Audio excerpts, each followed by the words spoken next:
The session is now being recorded, and that way we can post this on the project webpage so that you and others can access it at a later time. I introduced myself and Chris Vitz already, who's actually the county engineer and also the director of the Department of Public Works for Morris County. Okay, so with this project, Morris County is currently seeking the support of Florham Park, Hanover, Madison, and Morris Township for the concept that the New Jersey Department of Transportation identified as the preliminary preferred alternative to improve safety at this intersection, which Chris will review during this session. At a previous meeting with local government representatives, the county was asked to conduct this session to give the public another opportunity to understand what improvements are being considered and what phases of work still need to occur prior to any construction. We are confident that we will be able to access federal funds for the next phase of work if the municipalities support the county further exploring the improvements through preliminary engineering.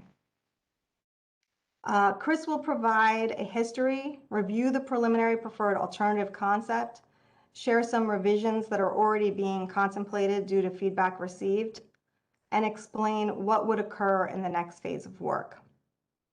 We will share a mapping and a video to help explain the project concept.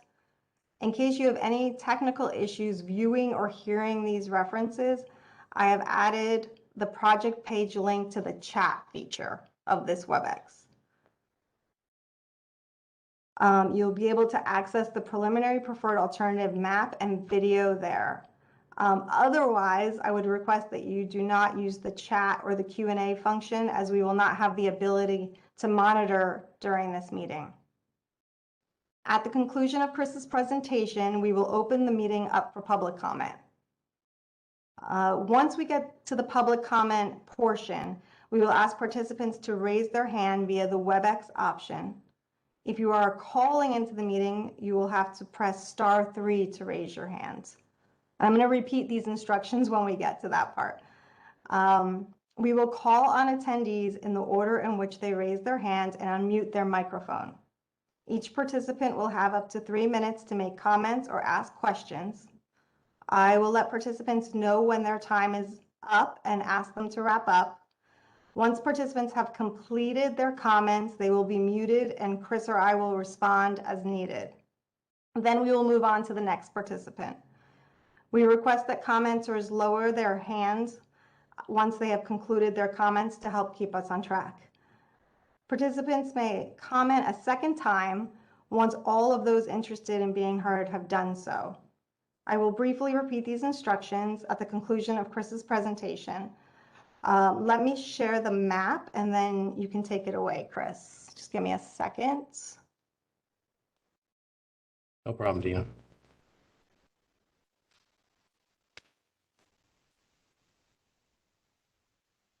Okay, can you see that? I can see it. Okay, thanks. All right, go ahead, Chris. All right, as Dina had mentioned, my name is Christopher Vitz. I'm the Director of Public Works and County Engineer for Morris County. I started here. Sorry, Chris, I put the wrong. Can you see the map or can you see the video? The map. The map is it's the right map. Okay. Thank you. Sorry, go ahead. It's okay. You got me off my roll now. So anyway, I started in 1996 at Morris County, and the very first project sitting on my desk on my first day was some intersection improvements here at Columbia Turnpike and Park Avenue. So since that time, I've had 2 more projects there. As I've moved up through the engineering department here at Morris County, in 2013, I became the county engineer, and in 2017, I was Director of Public Works was added to my list. So as I said, I've worked on 2 other projects at this intersection. One was northbound Park Avenue, dual right turn lane onto eastbound Columbia Turnpike. And then the most recent was some signal changes at the intersection where we added adaptive control for the traffic signal, which kind of helps out with allowing more cars to go through and taking time from approaches that don't need it. The NJDOT concept was completed in 2021. It looked at safety improvements for the movement of traffic from Route 24 eastbound. And Dina, this is where I'm going to need you for showing the arrow on the screen, if you would. Okay. All right, I should have practiced this one. Route So 24 Route 24 eastbound. eastbound, so that's from the Yep. top to the bottom, Mm-hmm. to Park Avenue southbound. So it's the weave maneuver that goes between the Route 24 ramp up above there, Dina. So from Route 24 eastbound onto Columbia Turnpike westbound. Route 24, right, like this. Nope, the other one. Oh. A lot farther up. Oh my goodness, excuse me, everybody. Route 24 eastbound. Yep. So it's the one right at the top of the screen, Dina, that half circle that's at the top of the screen, to Columbia Turnpike westbound towards Park Avenue. Nope, further up. Oh, I'm sorry. Okay, I got it. I'm like, this is not working. Okay, let's just start over entirely. All right. This So is the ramp, correct. and this That's is the where the ramp, flow is going. Columbia Turnpike to the left turn on Park Avenue. And the main reason that's an issue is the distance between the end of the ramp from Route 24 to the left turn on Park Avenue is only 650 feet. And vehicles have to weave across 2 lanes of traffic in order to make that left turn from the ramp. You'd need about double that distance for it to be a safe area to make that maneuver. And unfortunately, when Route 24 was built, Columbia Turnpike and Park Avenue just existed at that point, and the interchange was anticipated for this location, and it was just a problem with the design from the start. So, as many of you know, that turn has a high rate of crashes. In the study period that NJDOT looked at from 2011 to 2013, there were 25 crashes, 34 crashes total. 25 crashes were rear end type and 9 were side swipe crashes.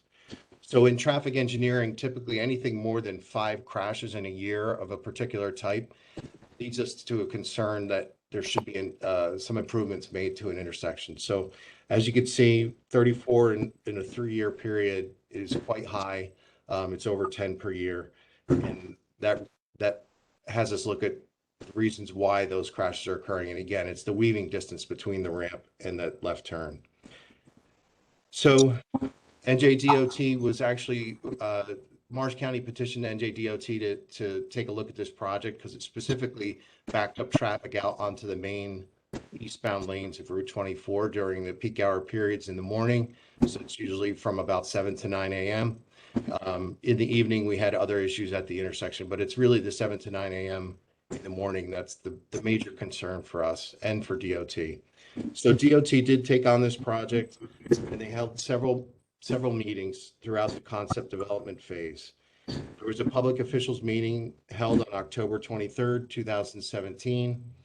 And at that meeting, all the alternatives were discussed that are in the report, and some others were also discussed, and it was narrowed down to the 4 that were presented in the concept development phase report. A public meeting was held in November of 2020, and then an additional public officials meeting was held on April 2nd, 2022, which resulted in a request from several of the mayors to this public meeting tonight to discuss this with the general public and to have a direct question and answer session. So that's why we're here this evening. The state concept development study found that the preliminary preferred alternative, which is on the screen, best addressed the weaving issue and eliminated the potential for crashes, specifically in that weaving area. It also alleviates some of the capacity issues at Columbia Turnpike and Park Avenue, specifically the northbound Park Avenue evening traffic volumes turning right onto Columbia Turnpike eastbound that then turn again right to get on the ramp to Route 24 eastbound. So with the addition of this new ramp system, it takes that traffic out of the intersection, the Columbia and Park intersection, and diverts it sooner. So that really does help increase or decrease, I should say, the delays at the intersection. And Dina, could you play the video now? This will explain it a little bit more, and has a nice graphic to explain it.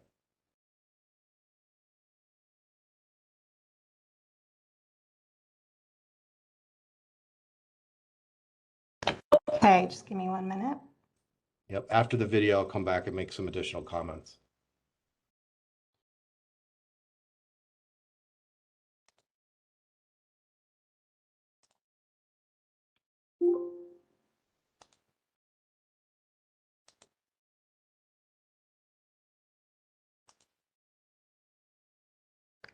Chris, can you see that initial page? Yes.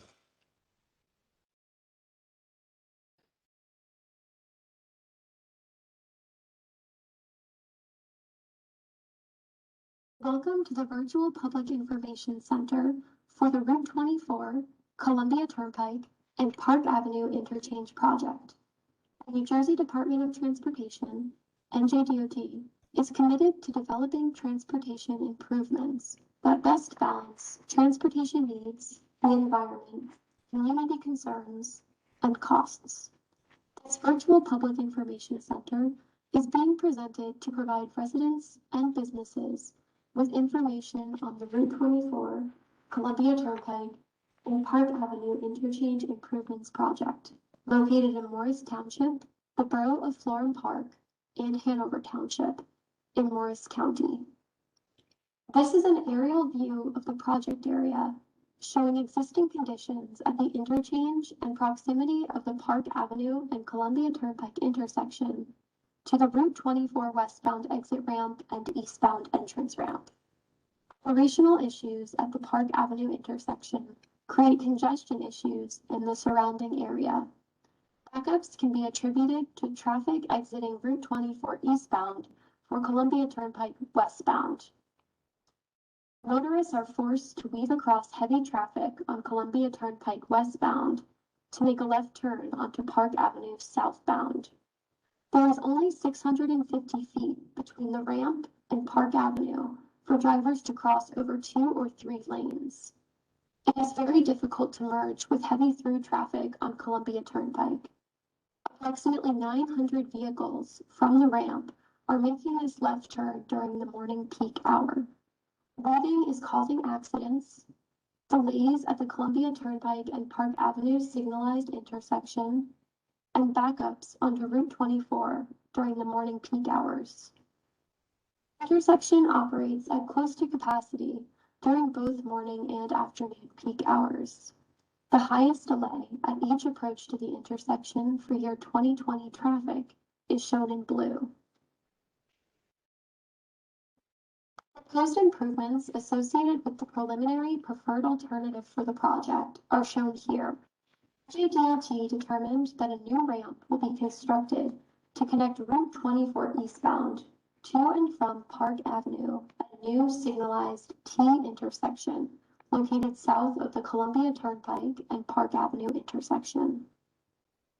This new two-way ramp will connect to the existing ramps to and from Route 24 eastbound and Columbia Turnpike eastbound. The existing ramps will be modified.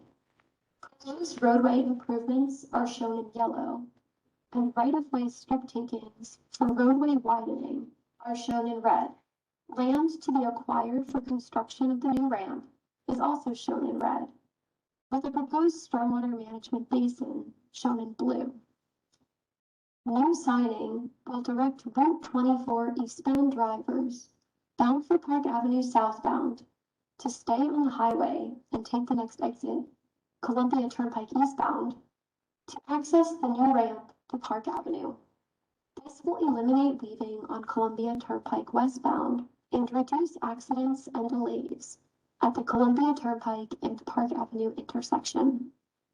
The existing ramp from Columbia Turnpike eastbound to Route 24 eastbound will be closed, and signing will direct drivers to use the new ramp connection on Park Avenue. To accommodate the increase in traffic from Columbia Turnpike eastbound to Park Avenue southbound, 2 right turn lanes will be provided at the Columbia Turnpike and Park Avenue intersection. The location of the new ramp provides separation distance between the intersections on Park Avenue for drivers to maneuver into their intended lane. To accommodate the volume of traffic, the new T intersection will provide 2 left turn lanes for Park Avenue southbound traffic to access the new ramp, as well as for the new ramp westbound traffic to turn onto Park Avenue southbound. Appropriate signing will be provided to direct motorists to their destination. A physical barrier in the form of a curved island will be constructed on Columbia Turnpike westbound to prevent exiting traffic from Route 24 eastbound from weaving across traffic to the left. Drivers will have the option of staying on Columbia Turnpike or turning right onto the Park Avenue northbound. The other change to this intersection, as previously mentioned, is increasing the number of right turn lanes from 1 lane to 2 lanes from Columbia Turnpike eastbound to Park Avenue southbound. These changes, the highest delay at each approach to the intersection for year 2020 traffic, is significantly reduced, as is shown in blue. This project is currently in the concept development phase. Once this stage is completed, NJDOT will hand the design off to Morris County, who will be responsible for the remainder of design and construction. As such, NJDOT cannot provide any estimates on timeframe of construction or final cost. Thank you for taking the time to learn about the Route 24 Columbia Turnpike and Park Avenue Interchange project. Thanks for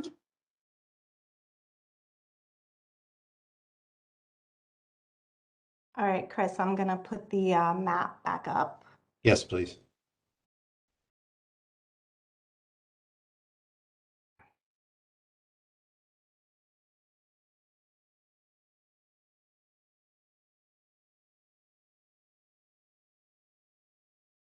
And try that again. Okay.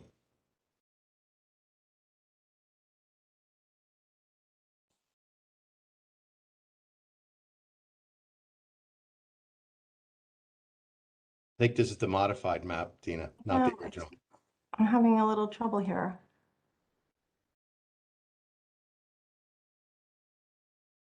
And try a different approach. Okay. That's it. Okay, thanks. All right. So as found and stated in the video, there are substantial decreases in delays at the Columbia Turnpike westbound approach to the intersection in the morning. It actually goes, that left turn or that movement goes from 274 seconds of delay down to 82 seconds.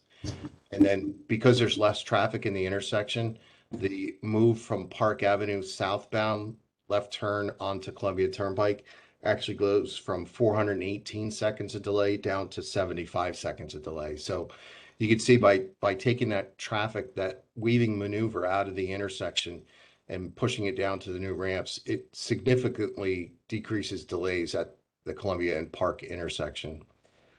And what would happen is the two intersections would be interconnected with a wire, and this allows the signals to operate in conjunction with one another. So it would be what's called synchronized in our traffic engineering field, so that you don't have to wait for both signals the entire amount of time.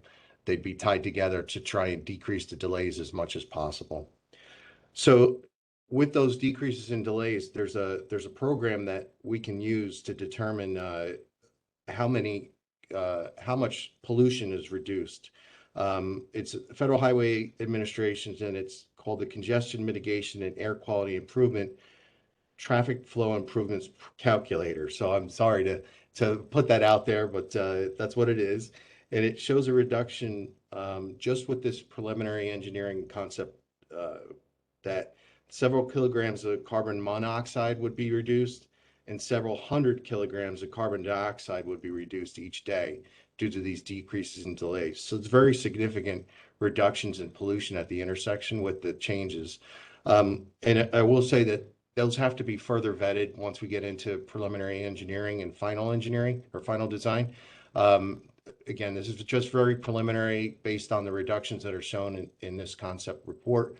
But as the project advances, we have to look into that further and see what the reductions are to score higher points for funding. as currently shown, the preliminary preferred alternative had a construction price tag of 6.3 million and a right-of-way cost of 2.7 million, and that was as of 2020. Additional funds would be necessary to complete the preliminary engineering and the final design.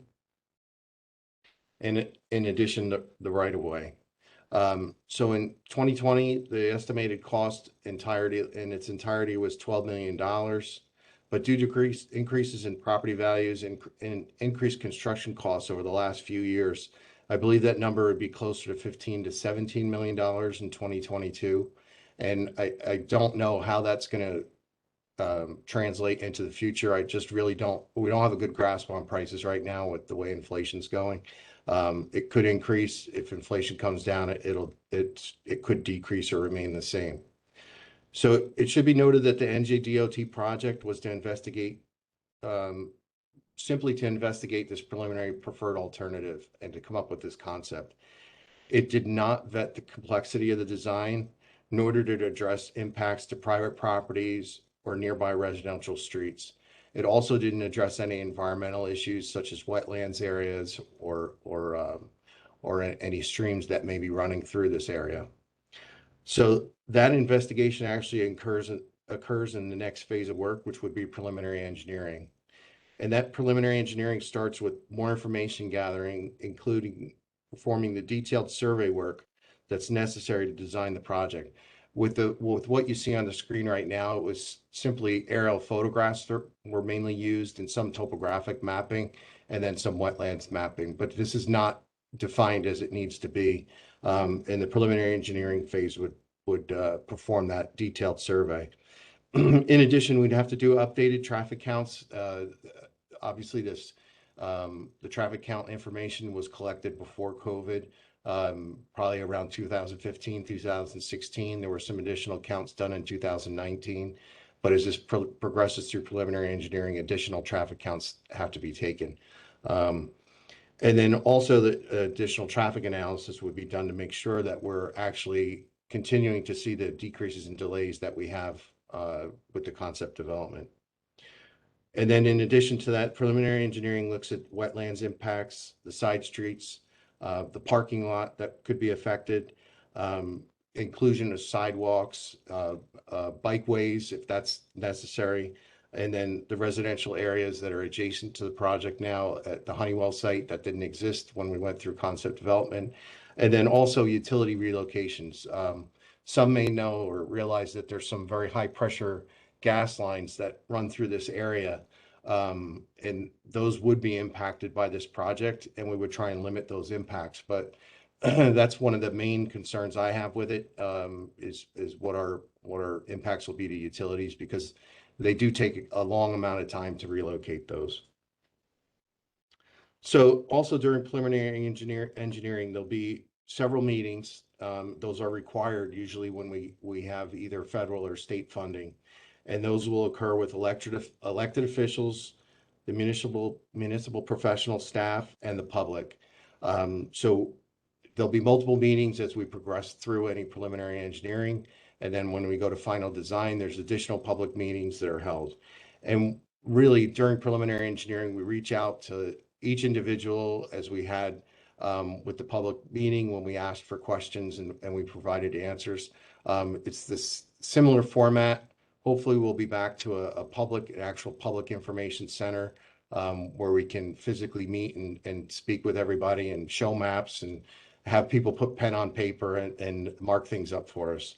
And then feel included in that process, because that's really what we want to do. We want to address everybody's concerns as best as possible.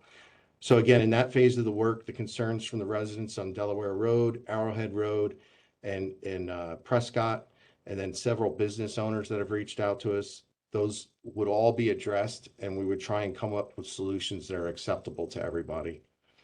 Upon completion of preliminary engineering, we would have to ask for funding for the next phase, which is final design. And typically, once we get in the queue for preliminary engineering and we show significant progress, and again, we have buy-in from each of the municipalities and the general public, our funding sources are the North Jersey Transportation Planning Authority, they typically do follow through with funding for the next phase of work, which would be the final design. And in final design, we go into even further detail on the plan. So it would be drainage calculations. We'd have cross sections and profiles of the roadways. We'd come up with traffic signal design work, or designs, traffic signal timings. The utilities would be further looked at for relocations. And then we also start to really narrow down what right of way is necessary for the project. And as we're in final design, usually around 30% once into final design, we have a parallel effort to start acquiring the right of way. And Morris County doesn't typically like to condemn right of way. That's usually the last resort for us. We try to negotiate with the property owners up front, and we are required through the funding sources to have appraisals for the properties done, and there's a whole process that has to be followed. It's very lengthy, and it does include input from the owners of the property. And we try most times, I would say 99% of the time, we're able to settle with the property owners rather than go to condemnation. So once the right-of-way is acquired and final design is completed, I believe that would probably take at least 24 months to do the final design and the right-of-way project. And then I would expect construction monies to become available. And again, the same process, we have to apply with the NJTPA to obtain that money. And then the construction phase would take about 18 to 24 months also. Let me just take a sip. Sorry about that. To date, the county has fielded several concerns from residents on Delaware Road, Arrowhead Road, and Prescott Road. One of the main concerns is the proximity of the off-ramp from Route 24 to Delaware Road. I know in an earlier iteration of this, the new ramps came in directly across from Prescott. Unfortunately, the property that we had planned to use has become encumbered, and we felt that it was necessary to move the ramps further south. Now, the state went a little bit further than I preferred, so we would look to push those ramps a little bit further north towards that property line, and that property line is actually the boundary between Florham Park and Hanover Township. And I would hope that we could probably get about 100 feet, the new ramps pushed about 100 feet north, and it would come out just like I said, just south of where it says the AC Marriott Hotel. And Dina, if you Chris, could show. do you want me to share the? Yeah, I was going to say, if you could show that revision.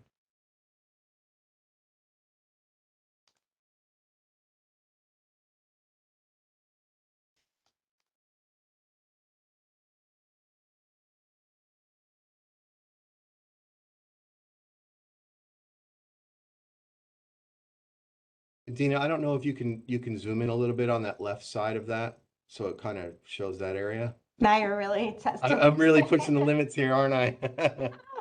Gosh, I don't think I have that ability with this Okay, screen. not a problem. So if you can see on the lower left side of the screen, in the previous image, the AC Marriott Hotel, which was labeled in the concept development, that's not shaded in, but it's that building just to the, No, it's fine. I tried to zoom in. All right, no problem. It's the building that's shown just to the north of those new ramps. So that's where that AC Marriott Hotel is.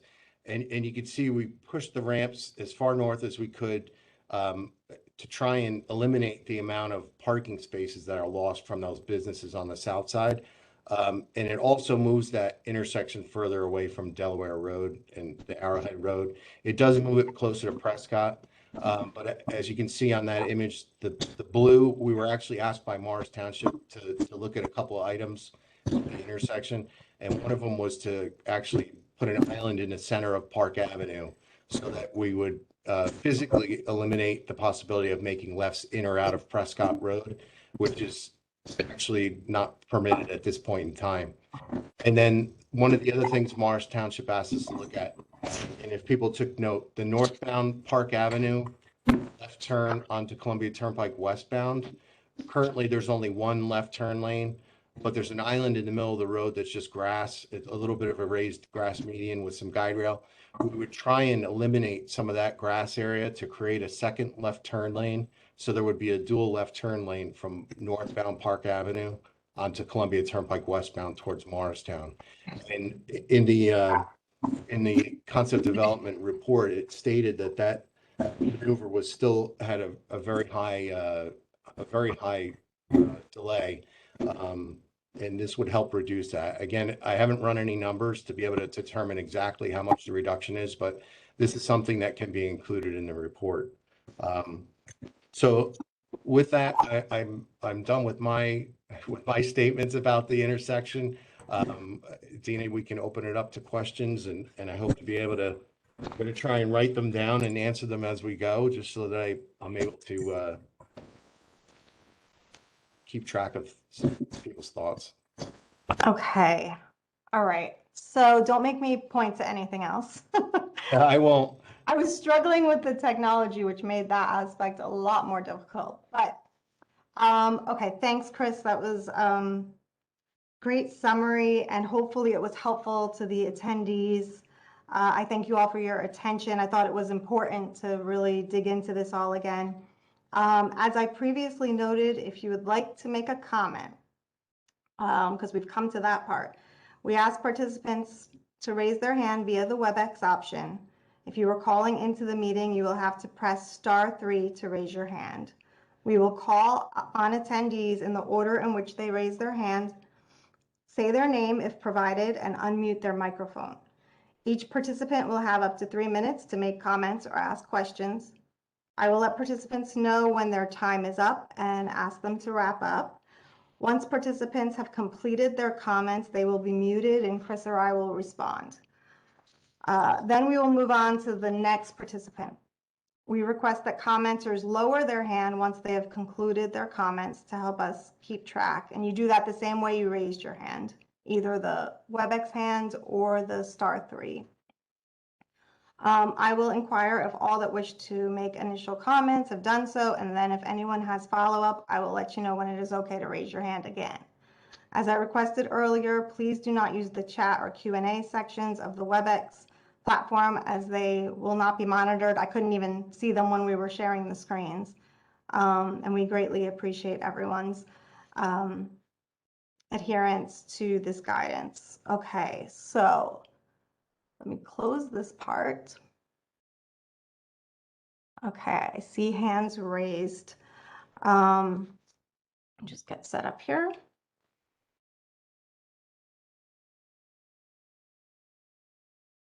Okay, so the first, we're going to give this a shot. First brave soul. So the first person is Nick Butius. I'm going to unmute you now. Okay, Nick, you should be unmuted. Great, Dina. Thank you so much. Can you hear me? Yes. Yes. Okay, beautiful. So Dina and Chris, thank you so much for your time. I appreciate it. Also, I was curious. I was hoping to hear from committee members as well. I live in the 9 Delaware. I live in 9 Delaware Road, off of Park Avenue there. Conveniently on your front page there, it's under the legend box there. It's kind of hidden.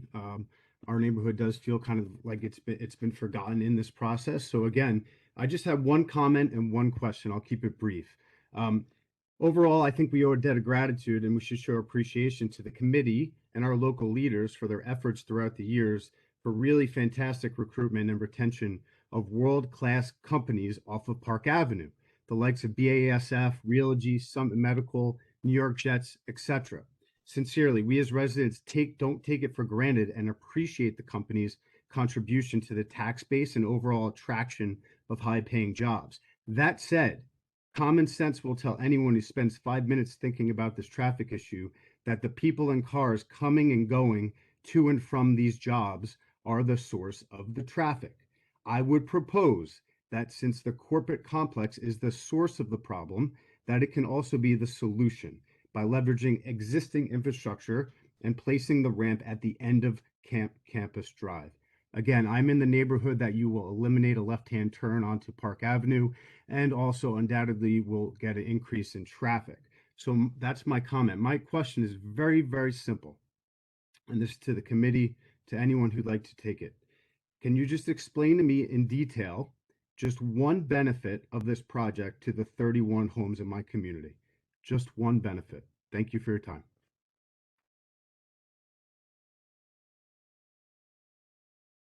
Okay, thank you, Nick. Chris, you want to? Yeah, I can jump in and answer that. So I know in the concept report, it obviously shows that there's an island of some type between in the center of Park Avenue, eliminating the possibility of left turns in and out of Delaware. I would say that has to be investigated further, and that would be done in the preliminary engineering phase. I can't say for sure that a left turn would be eliminated or permitted at that intersection at this time. So I don't want you to think that, that area, that development is totally closed off at this point. It really needs to be vetted further. And there may be ways that we can help, by creating a left turn lane in the middle of Park Avenue or some other issues that can help alleviate that concern. As far as the campus drive, I understand that it seems like a solution that would work, but there's so many environmental encumbrances on that property at the end of Campus Drive that I believe it was about 5 acres wetlands that would be impacted. And most people don't understand when you take an acre of wetlands, you usually have to replace it with 2 acres of new wetlands. So that means the county or the state, whomever would build that, would actually need to create double the amount of wetlands someplace else. So, just off the cuff, say that's 5 acres. Believe it or not, it's probably $1 million an acre. Just to buy the property that's there, it'd be at least $1 million an acre to replace wetlands someplace else, because it's not just a matter of the purchase, it's a matter of building the wetlands too. So just in the property acquisition alone on that specific project, if you were to do Campus Drive, it'd be $15 million just to replace the wetlands right out of the gate. And then there's other issues with the distance between that possible ramp and the ramps that exist at Columbian Park. And then the state is absolutely against having a ramp empty out onto a private street. Campus Drive is actually a private roadway. It's not a public street. And then there's the private developments that access that roadway. So that's why that phase, or not that phase, that alternative didn't progress. It was just an astronomical cost as far as the wetlands issues there. And unfortunately, it really cannot progress. So that's why we focused on the alternative three, which became 3A with the change because of the Marriott Hotel. Chris, I appreciate that, but you just detailed that the current cost has surged 300% over the past 5 years. So I understand that, but like I said, it's 15 million just for the property alone. It'd probably be another 5 to 10 million for construction on that project. So you're talking 20 to 25 million right out of the gate. And like I said, it doesn't eliminate the driveways that go onto Campus Drive from the private businesses, which would have to be eliminated, and an alternate access point would have to be found for those. So again, that's why that didn't progress. Nick, I did mute you that time, but like I said, you can have a chance to come back around once we've heard from others if you still have other questions. So the next person is Alfred DiMiero. I'm going to see if I can unmute you. Alfred, can you hear us? Can you hear me? Yes. Yes.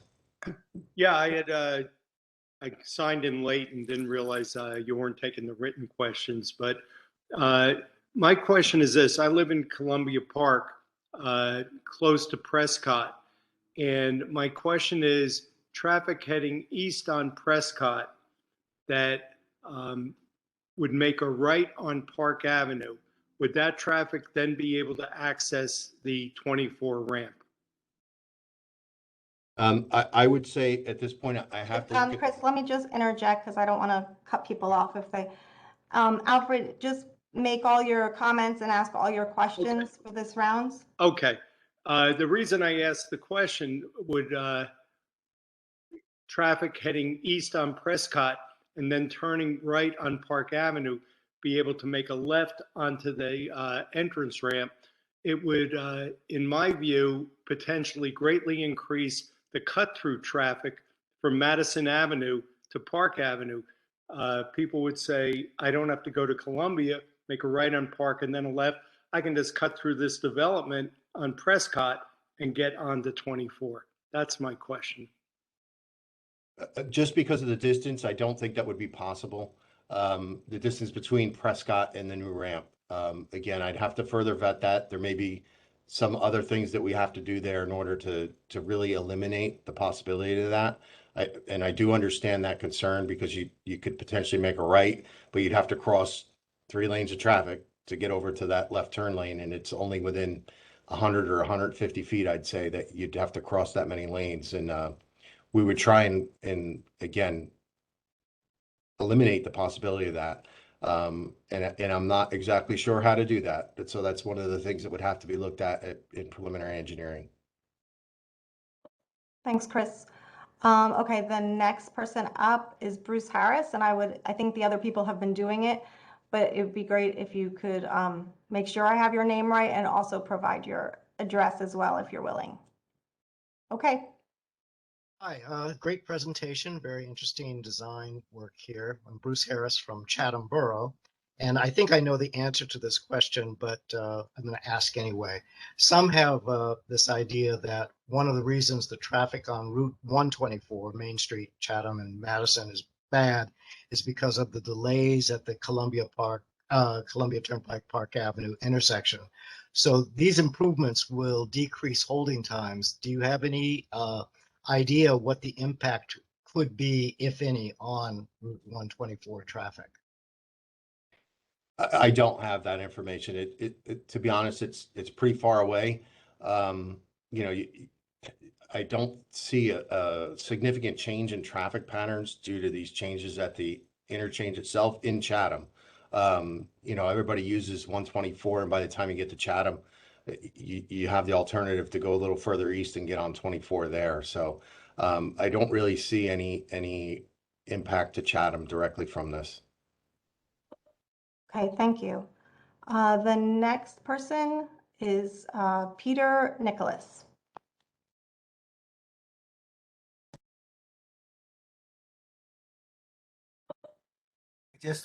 Can you hear me? Yes. Yes. Okay.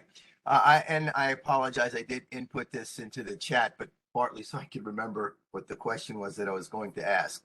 If when the westbound cars find that they cannot make the left onto Park Avenue due to that proposed curb island, the recording said that the drivers would need to continue either straight, in other words, going west, or make a right onto Park Avenue.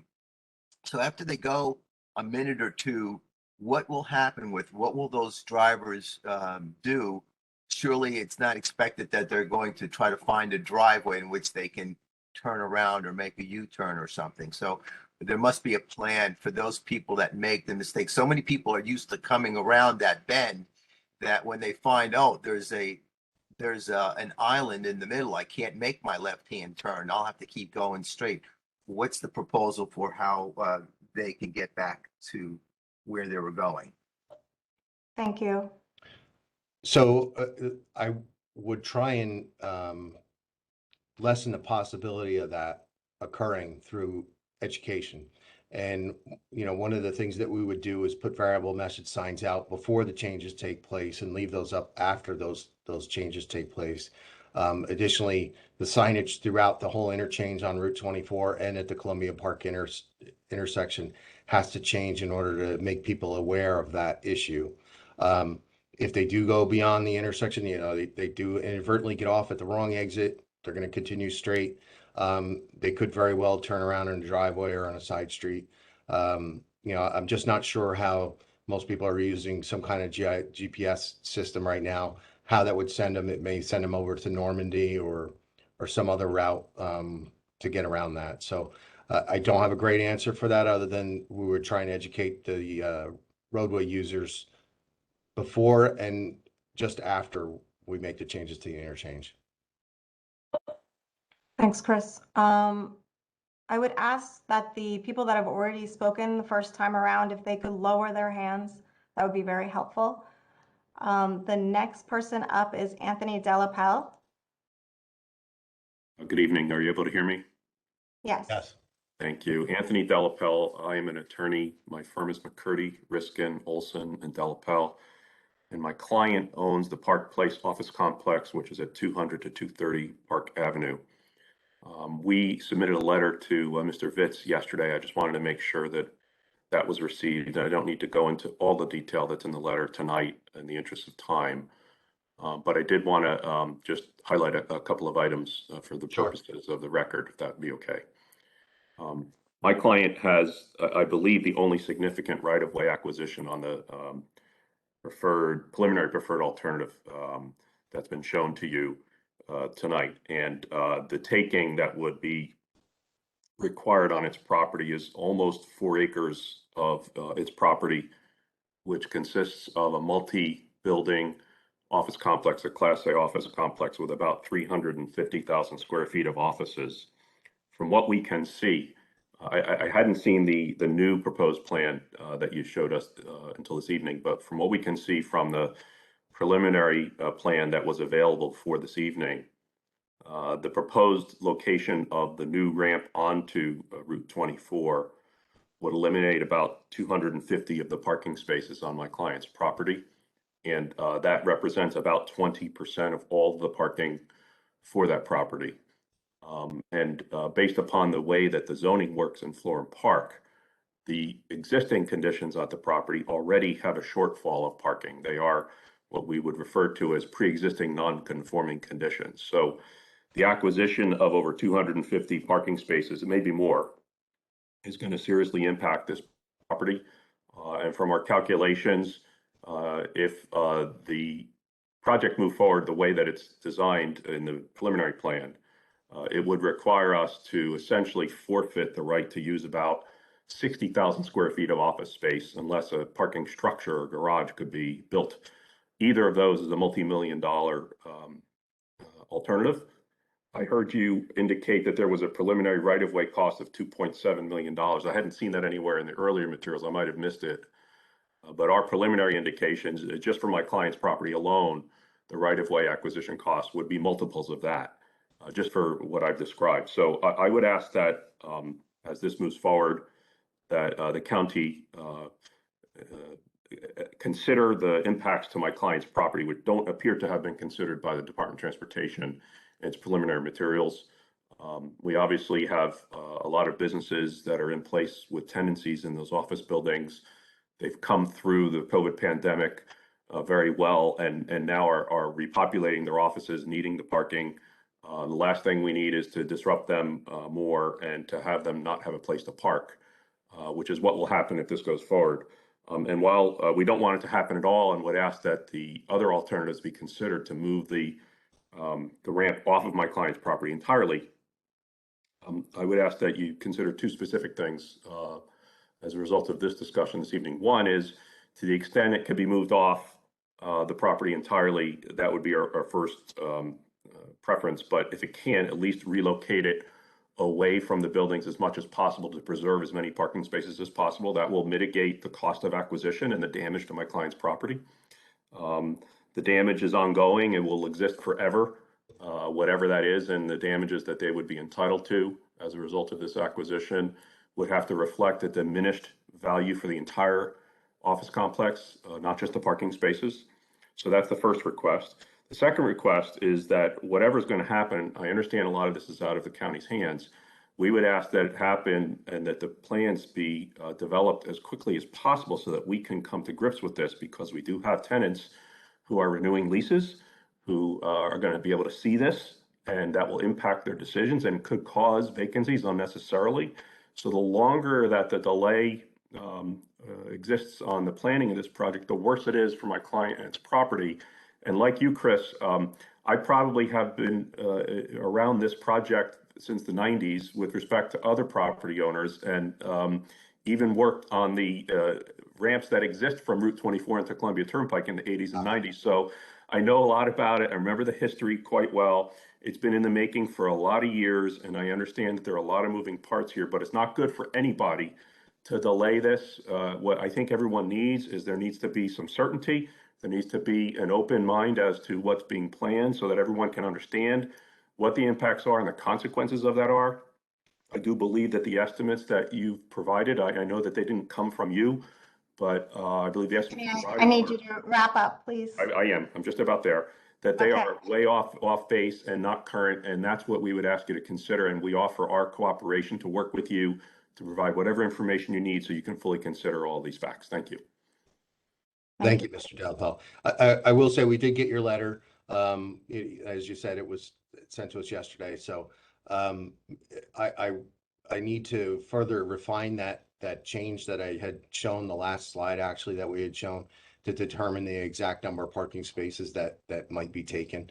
But very well aware that it impinges on your client's ability to lease their facility. So yeah, I want to try and limit as much as possible the impacts to that property, and then come up with some viable solutions to the parking issue. Maybe there's someplace else on site that some parking can be added to try and lessen the amount of parking spaces that are taken. So, you know, we will try and make the alterations to this preliminary plan before it goes to the concept plan before it goes to preliminary engineering, and get that out on the street so that you're well aware of what's going on.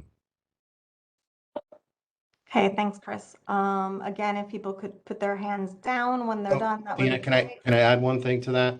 Please do. For Mr. Delapel, we will send you a formal letter in response to your letter.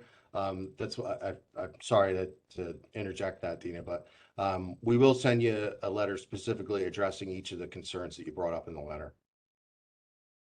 Okay, the next speaker is Sarah Jolin. Sarah, you should be unmuted. Hi, this is actually Andrew Julin. We live at 9 Park Avenue, directly across from the MetLife Building's entrances. So we are the primary driveway that people will be turning around in prior to you educating drivers, which I don't believe that's actually going to bear any fruit. In any case, my question is, you know, you're basically essentially rerouting the traffic that's going to come regardless of where it goes. Why can you not off-ramp some of the traffic that is already existing? And you know it's turning left, you know it's going to Madison, you know it's going to Florham Park. Why can't you use the Tri-Borough Bridge bridge that was created for this exact purpose to get some of the traffic flow off before it comes to us? Use Brook Lake Road overpass before it gets to us, or in addition, maybe use the power line, that flat area by the power lines to offboard traffic before it comes to us, instead of just rerouting the traffic essentially 200 feet, 300 feet south. My other concern or question is, yeah, that's it for now. That's all I have. Okay, thank you. Okay, I can address that one. None of those other alternatives at Tri-Borough Road or Brook Lake Road would address the weave from eastbound Route 24 to the westbound Columbia to southbound Park. So you would have to divert traffic that's actually coming off Route 287 before it gets to the intersection. So Tri-Borough Road and Brook Lake Road, I don't think would have any impact to this intersection as far as eliminating that weaving maneuver or lessening that maneuver. And then realize too that most of the business campuses and even the housing that's been constructed is north of the Madison border on Park Avenue. So a lot of the cars that are funneling through this intersection are going, you know, right from Route 24 or from points north and west to those locations. And then at night, it's the exact opposite. So, as far as Tri-Borough Road, you know, I don't know the entire history on that, but I do know that it's an island in the middle of a vast wetlands at this point. So unfortunately, there's never going to be any kind of improvement to include that roadway. There's just no way to connect it to anything at this point. It's really unfortunate that it wasn't constructed back at the time, but that's left to history now. So, and then the other roadways, I just don't think that there's no ability really or want from the DOT to add ramps anyplace else on Route 24 at this point. So we're kind of dealt with the hand that we have, and we have to try and improve the intersection that we have in front of us. So I hope that answers the question. Okay, next up is Thomas Kelly. Hi, I'm Thomas Kelly, 11 Arrowhead Road in Morristown. I have a few questions here. I actually want to piggyback off of the lawyer representing the office complex, Mr. Delapello's comments. So now our estimates are grossly underestimated. So that should definitely be revisited in regarding this construction project. I have a question regarding the preliminary preferred alternative. You had mentioned wetlands. Are we purchasing any wetlands regarding this project at that location? Because with these costs rising with real estate, that brings Campus Drive back into play with the monies. So, and with the $90 million in American Recovery Act monies now available at the county level, especially relating to infrastructure, that's a more sensible option, in my opinion. The county engineer had mentioned that DOT has some ramp rules regarding spacing. I wanted to bring up that on exit 7A, B, and C, the DOT violates said rule on the same exact roadway. So I find that all very interesting that those items are being used. I wanted to ask if you could possibly put the new proposal that you just showed the attendees tonight onto the graphic with the AC Marriott, because I don't see a 100-foot shift in that graphic. It's using the older picture, so if we could maybe produce that, that would be a great thing. I also wanted to touch on the county's opinion regarding the ramp placement. Now, this ramp, according to the concept development report on page 10, has the average daily traffic volume that could exceed 8,000 vehicles utilizing those directions. Is it the county's opinion that this ramp being located 10 yards from Delaware Road is a good option? And I would like you to go to the YouTube video that you showed us and stop it at 4 minutes and 28 seconds. It shows a blue arrow leading right there. We already have a documented cut-through issue, as does Prescott Road. So 8,000 vehicles daily looks pretty attractive as a cut-through to utilize Delaware Road. I think that's unacceptable. And also, I would like to finish with a quote from the DOT Smart Solutions study. I want to referencing the summary of findings on page 7 and this quote on page 11. Based on the results of these studies, the Office of Value Engineering finds that the traffic congestion issue at Columbia, Turnpike, and Park Avenue is not due to the ramps off Route 24, but rather due to the local business development in the vicinity of Jet's training facility off Park Avenue that drew a high number of traffic to this location. The department will analyze the cost benefit of these improvements. However, the analysis showed that any of these improvements will have a short-term improvement that lasts approximately 5 years. To me, this is your own study saying that this project is only is a Band-Aid. And that concludes my comments. Okay, thank you.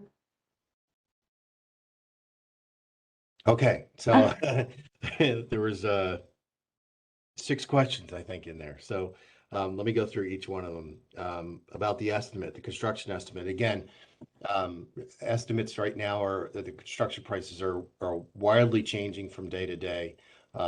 Asphalt prices have been all over the place, and steel prices are all over the place. So, you know, I'm doing the best I can to estimate what the cost would be at this point in time.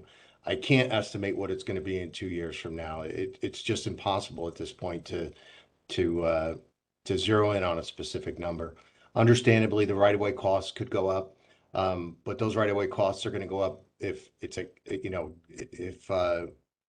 depending on the amount of office property that has to be taken and the other slivers of property that have to be taken. And I understand Mr. Delapelle's point about the damages that we have to pay for damages to property and other things like that. That would be true of any of the options that we look at. But Campus Drive, again, it's just not going to happen. It's just impossible to build anything there.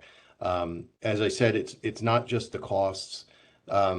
it's the permitting that we would have to go to the state to get, and they are not going to permit us to build through 5 acres of wetlands. It's just not going to happen.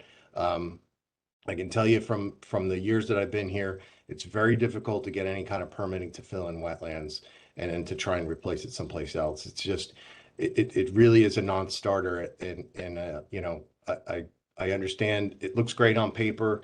It's real close, but it's just not going to work. And we have to move forward with the preliminary preferred alternative that the report found, and that's how we want to progress. And that's not to say that things can't be made better out of that. The second question you had was about wetlands. There's a very limited amount of wetlands on the proposal, the concept plan as it is right now. It's actually behind where the AC Marriott is. There's a little pocket of wetlands in there. And that'll be addressed, and it can be addressed on site with mitigation on site on the properties that we purchase. And with the stormwater basin that we plan to design. The spacing on the ramps, you know, there's always the exception to the rule. So, you know, I understand your statement about the other ramps someplace else on Route 24 don't match the spacing that the DOT requires. I understand that, you know, that may have been done when it was built, but today, in today's world, the DOT is not going to permit spacing of ramps that's under what their minimums require. So for us to go in and ask that right out of the gate, they've already told us that it's not going to happen. They looked at this in their concept development phases, and they aren't going to space a ramp that's too close to another ramp. It's just, you know, it's unfortunate some others were designed with design exceptions, but they're not going to let anything new go with a design exception.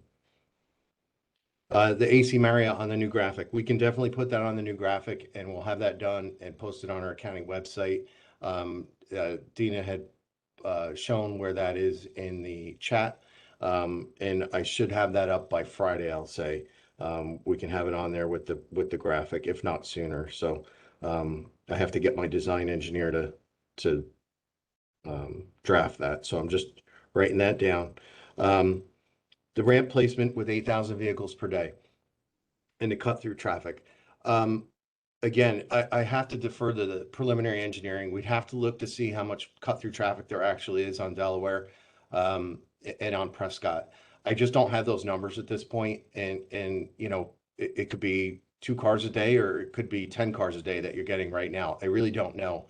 And those are something that we'd have to vet to see how many are going through there now. And then we'd have to come up with some way to mitigate it if it does show that it's a problem. And that could be through any number of traffic calming measures. And we don't do those on county roads, but there's a possibility to do some kind of speed humps or chicanes or some other devices that allow the residents to drive through at a reasonable speed, 15, 20, 25 miles an hour. But it really makes it less appealing to others to come through those neighborhoods and do that cut through traffic. And I would say, you know, I understand that you guys have a back entrance to Punch Bowl Road. Prescott has a back entrance across the railroad tracks over to Madison Avenue. You know, I could see that there may be increases in cut through traffic if there's a crash someplace, either on 124 or on Columbia Turnpike or on Park Avenue. But on day-to-day traffic, I don't see that as being a wise maneuver for most people to cut through.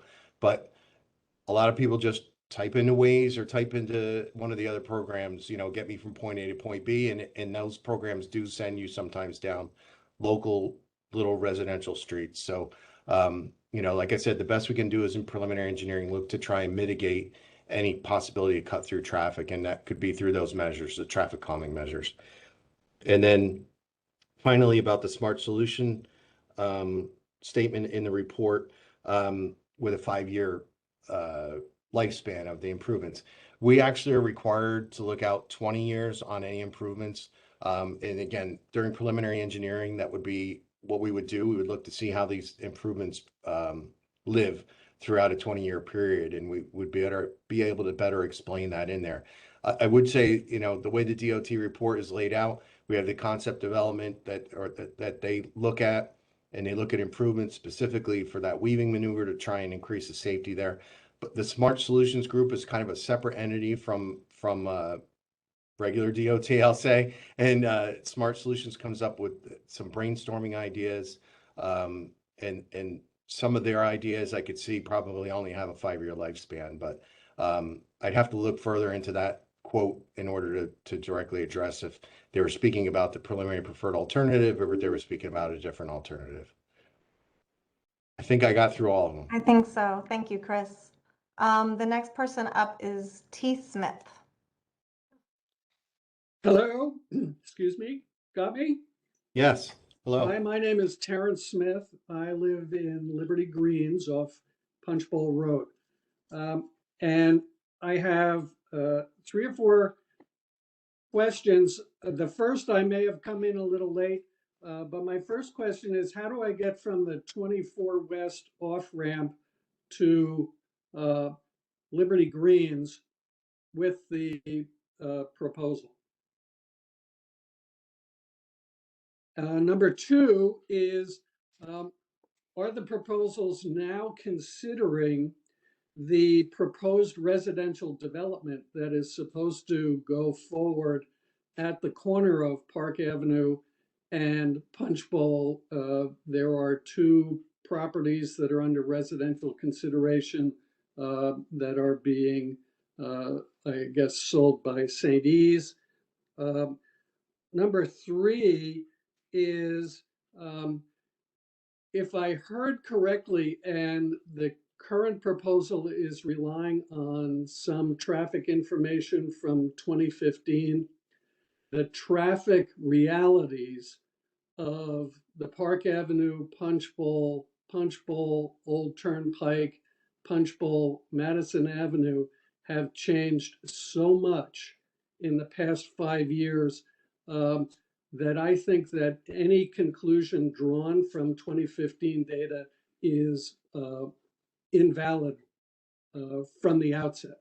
And 4 is, the way I understand the proposal, if I were to turn left on Punch Bowl onto Park Avenue, I would then go through the Punch Bowl light, the Villa light, and I'm not sure that's the correct name. Then it would be the new ramp light, and then finally it would be Columbia Turnpike right for me if I wanted to make a right turn to go into downtown Florham Park. Thank you. Those are my questions. Okay, so I'll answer number 4 first. So you're correct. If you were to come out of Punch Bowl and make a left turn, you would have to go through the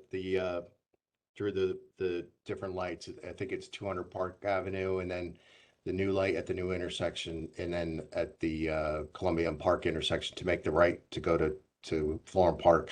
If you were to go to, let me just add that, if you were to go to 24 eastbound, if you want to go anywhere 24 eastbound, you'd actually make the left at Punch Bowl, go through the light at 200 Park Avenue, and then make the next right onto the new ramp. So it would eliminate the need for you to go through Columbia and Park. Okay, 24 westbound to southbound Park Avenue. That move would be exactly as it is today. There would be no change to that. So you'd come off of Route 24 westbound. You'd come through that ramp of the Cloverleaf. You'd be on Columbia Turnpike westbound. You'd be able to easily move over to the left lane prior to that new proposed island and be able to make the left onto Park Avenue. So there'd be no change to that. Park and Punch Bowl, the residential properties there. I don't believe that those were proposed at the time the concept development report was initiated. So they were not included in that report. As part of preliminary engineering, they have to look at all those projects or all those possible projects that are on there. And then there's some changes, obviously, that happened, such as the redevelopment at the Honeywell site. That's now, I believe, pretty much finished, other than some of the office that was proposed. They would use the existing, they take new traffic counts and use those new traffic counts and then add to that the information for those residential properties, depending on the size of the development. One of the things I would say, we ended up having to use the counts, or the state ended up using the counts from 2015. They were checked again in 2019, and then COVID hit. So the traffic volumes went down by over 40 to 50% in some locations, especially at this intersection. So we did very limited counts over 2020 and 2021. And to be honest, now we're in May of 2022 and we're still not back up to the volumes of traffic we had before COVID. So my expectation is with the preliminary engineering, there'll be new traffic counts taken, and they would include those residential properties. And then Park and Punch Bowl, you had listed some other intersections along that route. That was really not within the study area, so none of those were looked at. And I can't say with certainty that they would be looked at in preliminary engineering. We might look at Park and Punch Bowl just to see what impacts may happen there, but we would not go further up Punch Bowl Road out to 124.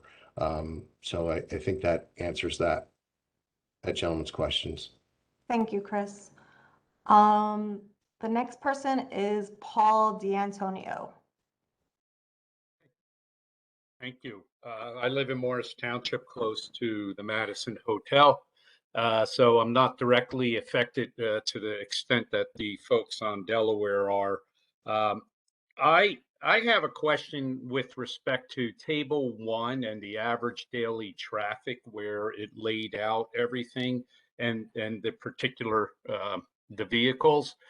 The heaviest approach to the Park Avenue intersection is Columbia Turnpike westbound. So I'm assuming that is Route 24 westbound exit plus any other Columbia Turnpike traffic that originated further east of that intersection. My point is, though, that is 13,000 vehicles. And if I want to use the 90% for the 24 east exit that does take Park Avenue south, you're speaking, you're almost 11,000, 12,000 vehicles that still are going to make that turn at Park Avenue. If I'm being generous and say, okay, only 70% are going to go south on Park Avenue to Florham Park's office buildings. They're the only one who really benefit from this is Florham Park. No other town really does. Then we're talking about, okay, 9,100 vehicles are making that turn. My point is you're only moving the traffic, or I should say the congestion of the Columbia Turnpike intersection to the next light and to then the ensuing light where the office park is. So granted, you may not be backing up onto 24 any longer, but the volume of traffic, which is itemized in Table 1, the majority is coming from Columbia, the approach from Columbia Turnpike going west. So how do you address that? We're only talking now, what you are addressing with this improvement is traffic 24 eastbound going west to Columbia Turnpike. That is only 4,100 vehicles as opposed to 13,000.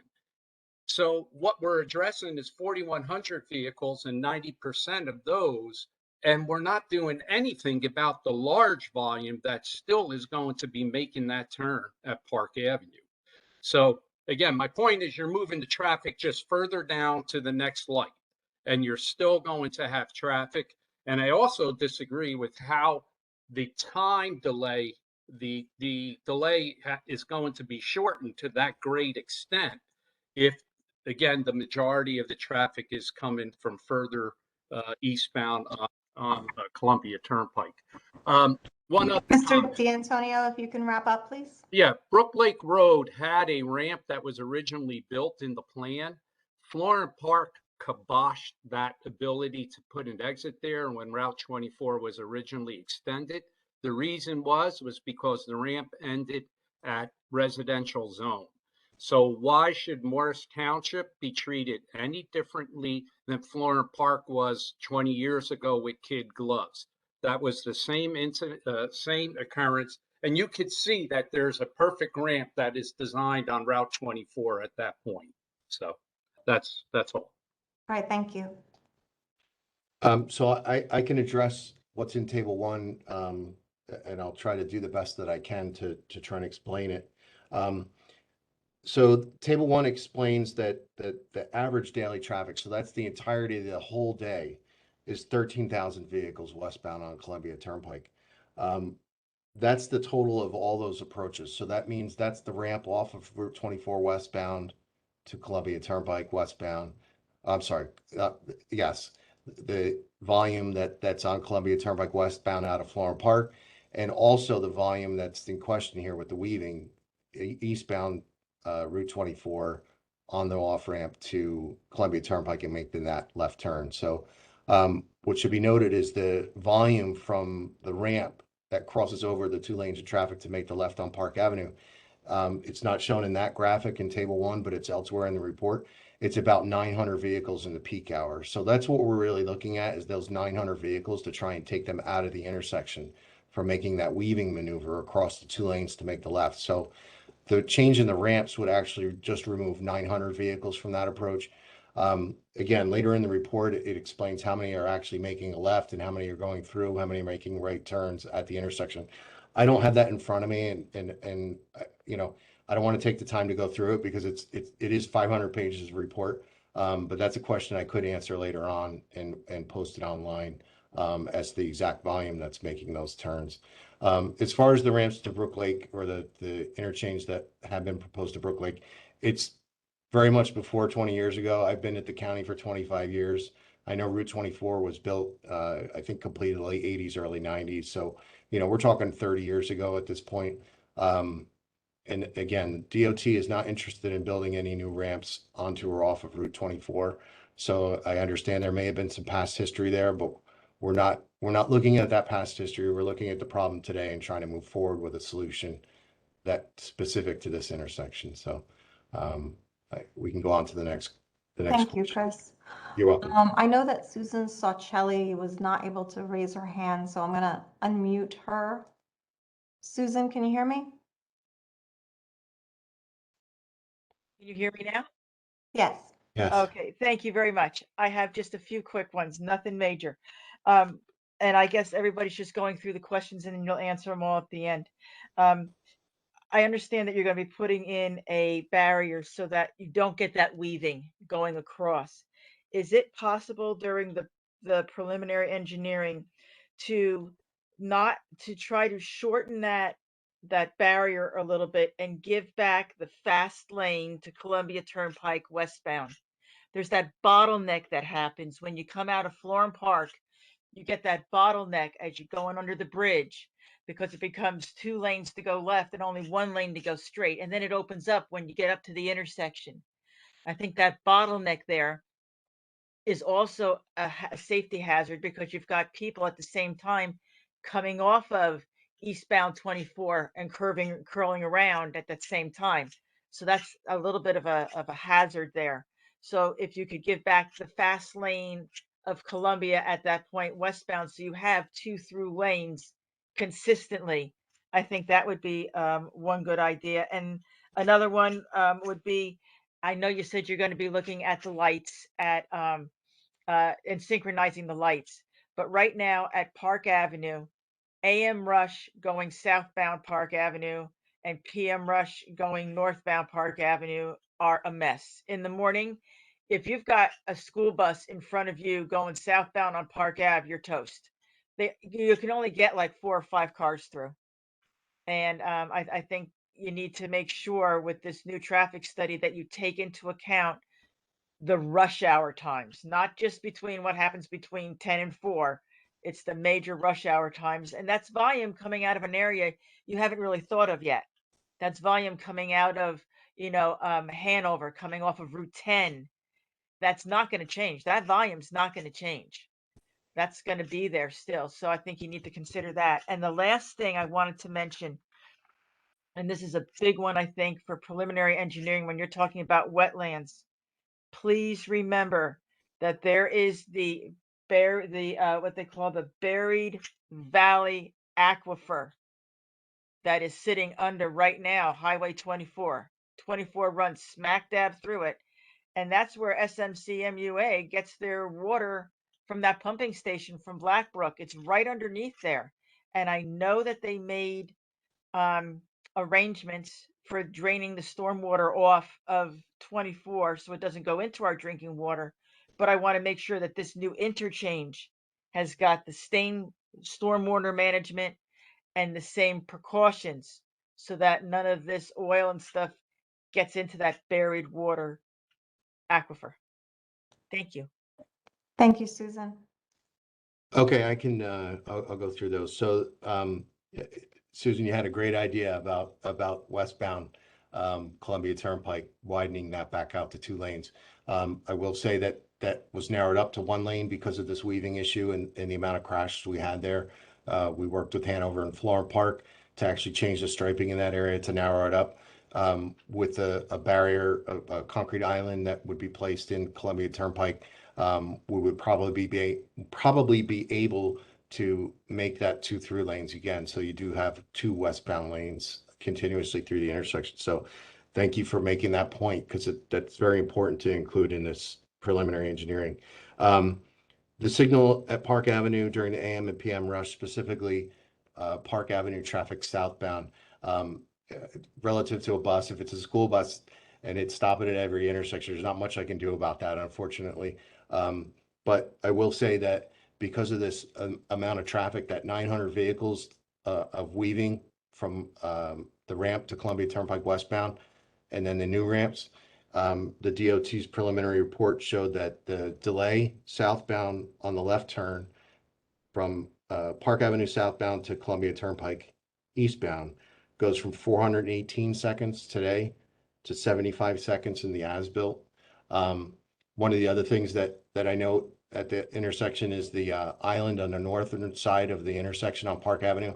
There's kind of a grass median in there. One of the projects that we would include in this is to remove a portion of that grass median to open up the throat to that left turn lane a little bit more, so that would alleviate traffic a little bit too. But I do anticipate some substantial decreases in delay for any traffic coming out of Hanover Township going southbound on Park Avenue. And then finally, the wetlands or the aquifer. So one of the requirements that DEP has for any roadway project is relative to the amount of impervious area that we create. So if you create X number of square feet or acres of impervious area, you have to either pay a fee or create pervious area someplace else or improve pervious area someplace else. So that's one of the reasons that we do have planned in this a stormwater basin. I don't have it sized yet. That would be in preliminary and final engineering. But in addition to the stormwater basin, there has to be water quality measures, so that tries to filter out any of the oils, salt, all those issues that new roadways create. We have to be cognizant of those things now, whereas years ago those weren't included in our design. So yes, we would mitigate water quality, and we're required to do that, and also mitigate stormwater impacts. So I would think that those would go a long way to not making any changes to the water in the aquifer for that basin. So, all right, Dana, we can go on to the next. Next up is Stephen Huling. Hi. I'm Stephen Hewling. I live at 11 Delaware in Morris Township, 2 houses up from Park Avenue. And every afternoon between 4 and 6, on many occasions, there are queues of 5 to 10 cars lined up in front of my house, waiting to turn left onto Park Avenue to get onto 24. And I don't see that this proposal will make this any better. That people will come down from Madison Avenue, punch bowl into Delaware, take the shortcut through Delaware Avenue just to get, I don't know, a couple seconds savings in order to turn onto this ramp onto 24. And the volume of traffic that's coming out of the Florham Park business areas, dumping all that onto Park Avenue just seems like just not the best idea. I know you've said that the campus drive is impossible, but I would say to you, Chris, that's your job. solve the hard problems and figure out how to do it. And the cost differential seems to be becoming less as costs go up on the one side, and suspect that they do on the other as well. But nonetheless, just all the traffic coming out of the Florham Park business area onto Park Avenue to get them to then get onto 24, it just makes Park Avenue just a mess. So you had mentioned that you didn't know what the problem was on Delaware as far as rush hour. Let me tell you, it's the people that come through here, whether it's business or at the peak times or otherwise, it's a shortcut. And it's not a shortcut if you go 25 miles an hour. It's only a shortcut if you go 40 or 50. And they come zipping through here all the time. And I find it quite annoying, as you can tell. I totally understand that. Thank you. Where I grew up, it was right off of Route 23 up in Riverdale, and there was cut through traffic all the time. So I definitely understand the concern that you have. Again, I don't have any firsthand knowledge, so I appreciate you sharing that with me. Again, in preliminary engineering, we'd have to do what's called an origin and destination study, and that's where you actually set somebody. It used to be somebody, now they just use video cameras on either end of the roadway, and you can determine how many people are actually cutting through. And as I stated, and as you know, if people are going 40 where it's supposed to 25, maybe there are some traffic calming issues that slow that traffic down significantly, and it doesn't make it appealing as a cut through. So again, we would have to work with you and your neighbors on that in Morris Township. As far as Campus Drive, I understand, that again, it seems like a choice that can be had, but it just is not. Believe me, I understand that you feel that that's my job to come up with solutions, and this preferred concept development or preferred alternative is really the solution that's at hand, and the only viable solution at this point in time. So I understand it may not be perfect, but as our Commissioner Shaw likes to say, it's don't let what is it, Dina? Don't let the perfect be the enemy of the good. Perfection get in the way of The good, something like that. So I understand, there's obviously concerns about impacts to the neighborhood and the residents on Delaware Avenue. I'm very cognizant of that. And, I would try and do as much as possible in preliminary engineering to try and eliminate those concerns. Okay. Next up is, excuse me, Joe Sakulo. Hi, this is Mary Gorse. I'm Joe Sicolo's wife. Can you hear me? Yes. Okay, good. I'm relatively new to these discussions, so excuse me if something's repeated that you've already done. But I only have two remarks. One, oh yes, we live at 23 Normandy Parkway. So we have a lot of extra traffic now because of the Honeywell project. So we're very interested in this project, even though we are a little bit distant from it. So I haven't heard anybody say anything about the corner building at a Columbia Turnpike or Columbia Road and Park Avenue. So that building, to my knowledge, which isn't complete, is vacant.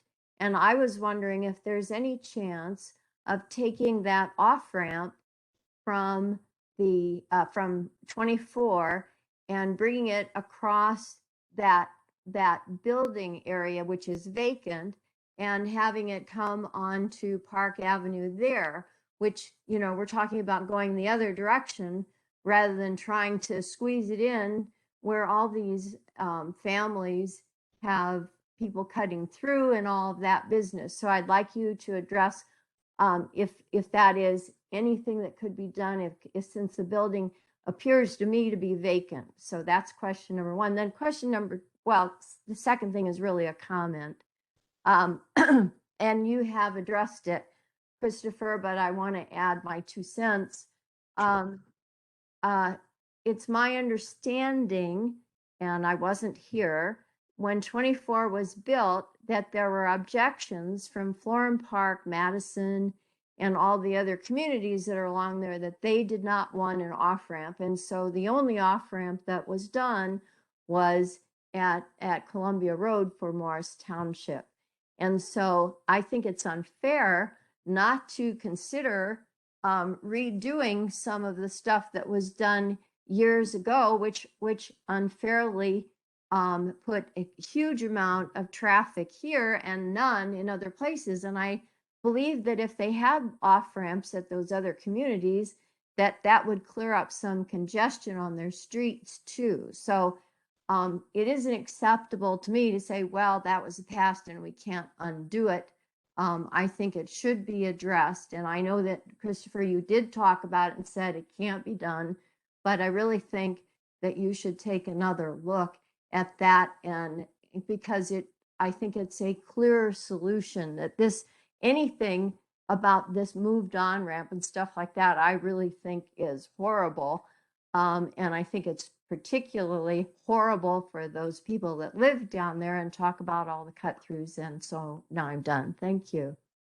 Thank you. Thank you for the question, the comment. I do have a follow-up for her, Dina. The corner building that's vacant, is it the office building that's on the northeast corner? Or are we talking about the bank that was torn down where the AC Marriott was proposed? I don't know if you still hear me, but I mean, yes, I do. I think it was an insurance building. I'm not sure, but it's right at the corner. What corner would that be? It's Columbia and Park, the very large office building you're talking about? Yes. Okay. So that unfortunately it's on the wrong side of the intersection to make any improvement at Columbia and Park. It doesn't solve the problem that we're having. In addition, even though it's vacant, it still has a substantial cost to it relative to a parking lot or a parking area on the other properties. And I do understand there's impacts to the other properties because the parking is part of their building massing on the site. But it's much cheaper to go through a parking lot than it is to take an office building down. So that would not be a viable solution. As far as the additional ramps on Route 24, that's really outside the scope of this project. And, I know it's been discussed with the state on other levels and at other meetings outside of this, and they're really not open to any other ramps or interchanges on Route 24 at this time. And all of those other ramps and interchanges, they do pretty much go through residential areas in comparison to the interchange at Columbia and Park. So, I understand that the desire for some of the residents to want that, but that's not really on the table at this point. Okay. Next up is Lee Goldberg. Hi, good evening. This is Lee Goldberg. Am I audible? Yes, you are, Lee. Thank you. Lee Goldberg, 10 Arrowhead Road, Morris Township. Thank you for putting together this informative meeting tonight. Appreciate that. Just for clarification, I just want to get confirmation for the public as well. If as part of your comments, if you could confirm whether or not any county commissioners, or maybe they're not participating in this meeting, but might be listening in. So it would be good to know whether or not we actually have county commissioners listening to these concerns this evening. So I appreciate that. Mr. Vitz, to the 34 accidents that you had indicated, I think roughly over 3 years, roughly 10 a year. I just want to be clear whether you're attributing all of those accidents to the weaving problem. And also if you could, for purposes of the public, let us know where that accident data can be accessed. That would be helpful. And in terms of all the discussion with the weaving, please help me understand, because I'm a little confused. From my perspective, it seems like we're replacing one weaving pattern with another. So you're eliminating the weaving coming off of 24 now, but in fact, is another weave not being created coming off of Columbia Turnpike?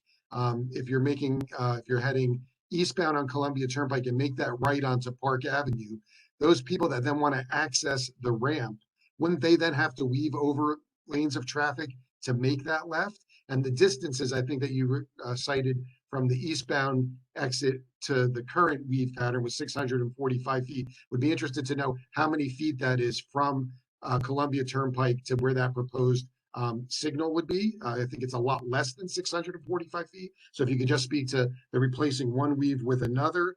Also in terms of the building owners, their council that was on earlier, you had mentioned, Mr. Vitz, that the property that was once going to be a hotel that is now zoned for 220 units in Hanover, that site is encumbered. Well, there's nothing built on it now. There's construction does seem to be starting.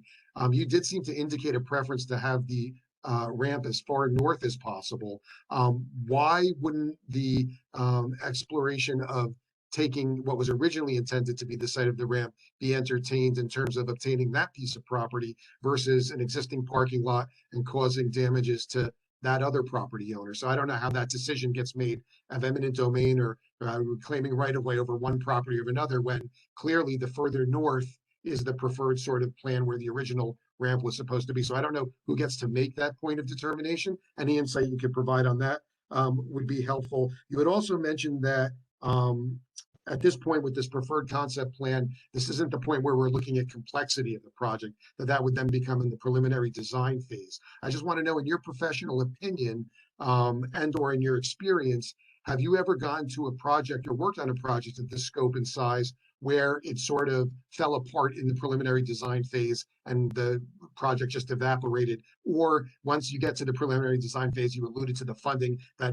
almost always comes after that, whether the sort of the horse is out of the gate, so to speak. And that's really, once you're in preliminary design phase, it's almost, just interested in your professional experience on how often you've seen something like this evaporate, especially given the amount of complexity we're dealing with here.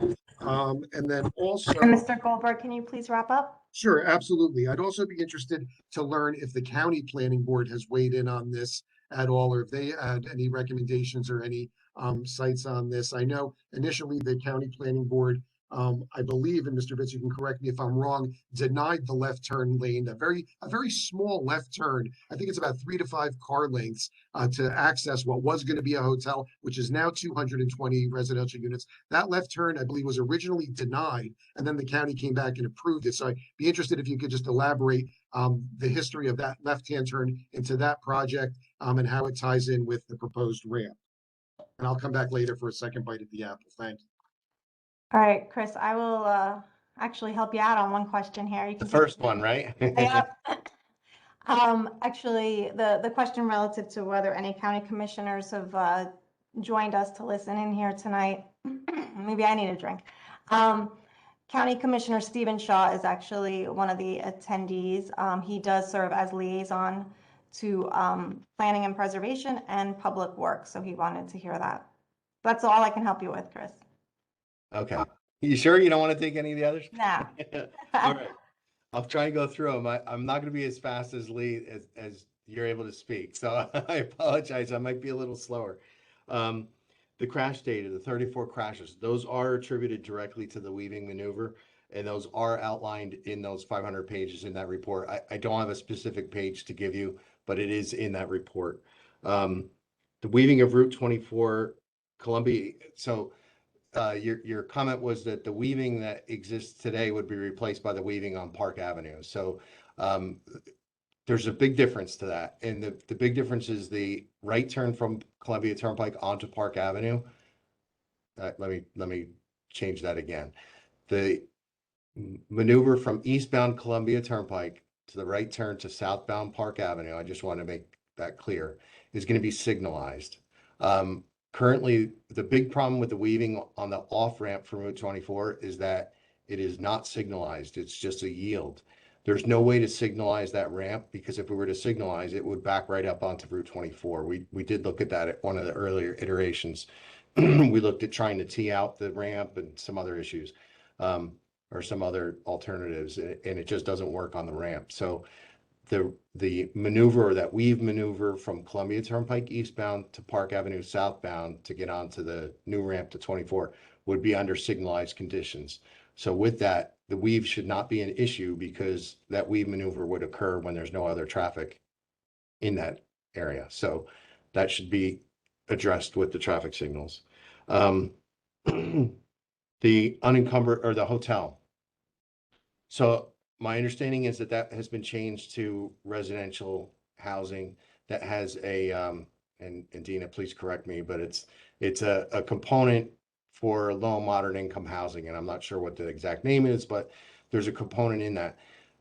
My understanding is that Hanover had to legally approve that, or it was legally approved for them. I can't remember the exact wording for it, but they're legally required to provide low and moderate income housing on that parcel. So with that, it's just as, even there's no building there, it's just as if there were a building there with 220 units of housing. So for the county to condemn that property, we wouldn't only have to buy the property, we would have to either find or build homes someplace else in town to meet that requirement. So that takes that parcel off the table right away. So unfortunately, because the developer came in with that change, we cannot condemn that property at this point. So you asked about how many projects progress through preliminary engineering and how many die percentage wise. I can give you a specific percentage, but there are a number that have progressed through concept development that have unfortunately withered away due to various reasons. One of them was the Long Valley Bypass in Washington Township that progressed pretty far through preliminary engineering and actually got into some final design. There were right-of-way purchases made. And then unfortunately the project, there was just a loss of support for the project and it kind of withered away. So there have been some projects that Morris County has tried to progress that have not been able to progress. So it's never 100% with any of these projects. Again, we really need the municipal and the public support throughout the whole process. And if we don't get that at this point, it makes it very difficult for any project to progress. So I would say that. And then the county planning board, if they've weighed in. One thing to note is that with the county planning board, they're very limited in their role. And Dina, I'm gonna lean on you for some clarification on this. You're doing great, Chris. You had been the planning director for a while. My understanding, we're very limited in what we can do. The county doesn't have jurisdiction over zoning or any specific type of development that can occur on a property.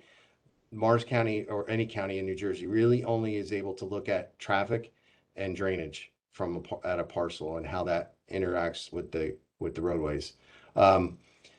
So to your point that originally the request for the hotel had a denial for the left turn lane in or for a left in, that's correct. They came back with an altered design to create the left turn pocket. And with that left turn pocket, and they also showed that there would be gaps in the traffic during certain hours of the day. And that allowed us to approve the left turn into the site. And it should be noted, it had full access. It actually had a full access on that property originally. So it's very difficult to limit any property from a full access to a restricted access.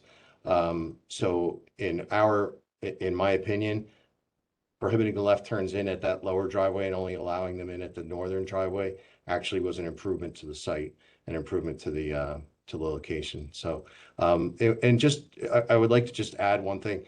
One of the things that we've noted is the development that's occurred along Park Avenue, and a lot of the sites, should be noted, they're redevelopment. So like the Honeywell tract, it had been offices and at one time it was occupied 100%, but over the years it got less and less occupied and there was less and less traffic.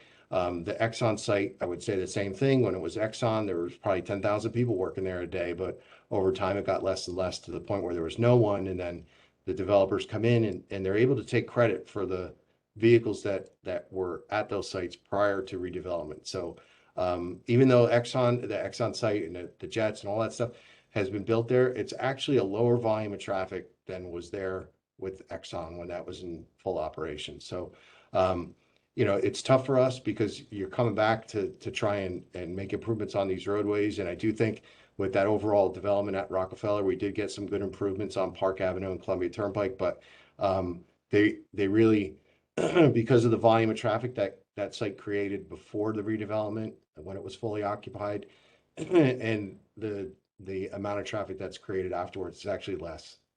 So just wanted to add that. Thanks, Chris. There's a few people that have already spoken that have their hand raised. If you can just put those down and I'll let you know when you can signal to us again. I'd appreciate it. Okay, next up is Brian Morgan. Hi, can you hear me okay? Yes. Yes. Great. Just a few points. Due to the traffic change, you mentioned about some really good points that were brought up in this Q&A about the U-turn that would be inevitable. I'd really like to just ask or suggest strongly that some more thought be given about where those cars would be U-turning. Again, I heard that residents speak about the one that lived on Park Ave, that his driveway would be one of them. And I'm also sensitive to the fact that people coming up Columbia would be either turning into residences on the right there or wherever the GPS might take them. So just want to make sure that enough thought is given into that, because again, if you've ever been in that situation, which I think we all have been, you're kind of stuck in the middle of nowhere and you just do whatever you can to get back on the way you should be going. Second, you just were touching upon the history of businesses coming and going across the area and traffic patterns. Want to make sure you're mindful. No one's mentioned it tonight. Is the Red Bulls facility that's currently proposed. Looks like it's going to be going forward. It's just got approved one other level of approval last night. Looks like the site plan is going to be coming up next month. So within a year or two, you're going to have that new facility. So when you're doing your traffic studies, not only do you have to factor in the increased homeowners in Columbia that were relatively new, then you have that large vacant building on the northeast corner you were just describing, as well as the Red Bulls facility that's going to be there as well. So just, again, just another suggestion. And that leads to the next item that's a little bit more concerning to me, which is the Normandy-Columbia intersection, which, again, that is a bit far away from where we're talking about, but you are talking about now a lot more cars that will be coming right straight up that hill down to Normandy-Columbia. And if I'm not sure how familiar you are with that intersection, but it is also a magnet for accidents. Just last week, there was a massive one that shut it down for a couple hours. My kids had to get detoured of their buses to get home an extra hour late.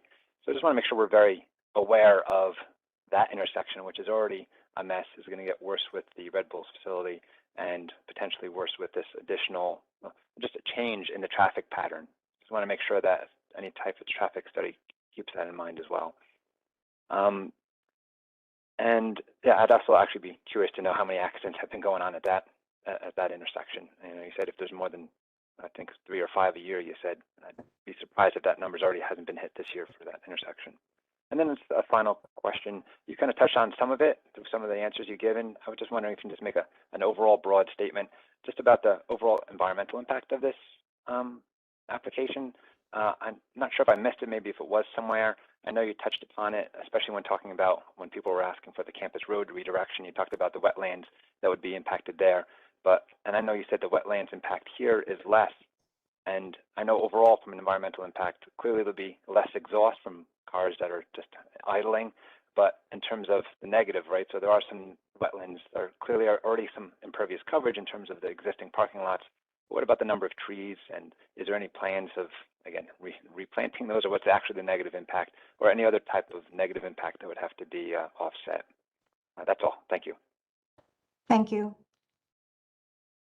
All right, so the U-turn on, you know, for anybody that ends up on westbound Columbia Turnpike that has to U-turn, that's obviously something that it's come up a number of times tonight. We really need to look at that a little further and determine if there's other ways to mitigate it.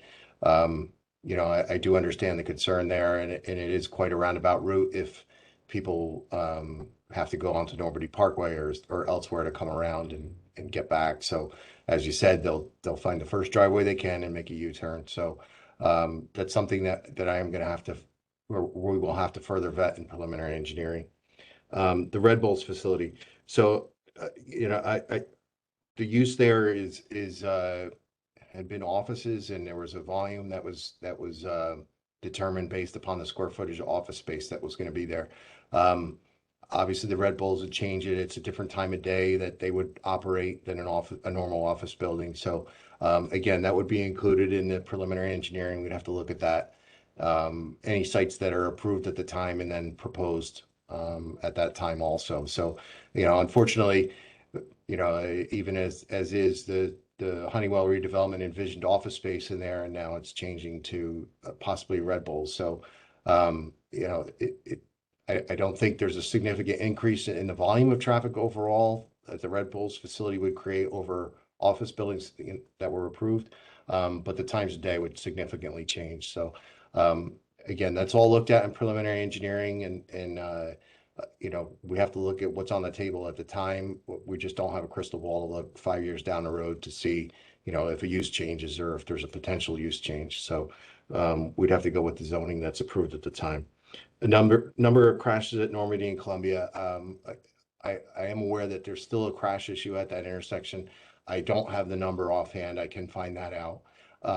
Morris Township Police Department works very closely, I'll say, with Morris County. They're one of the better police departments. Their traffic officer is outstanding.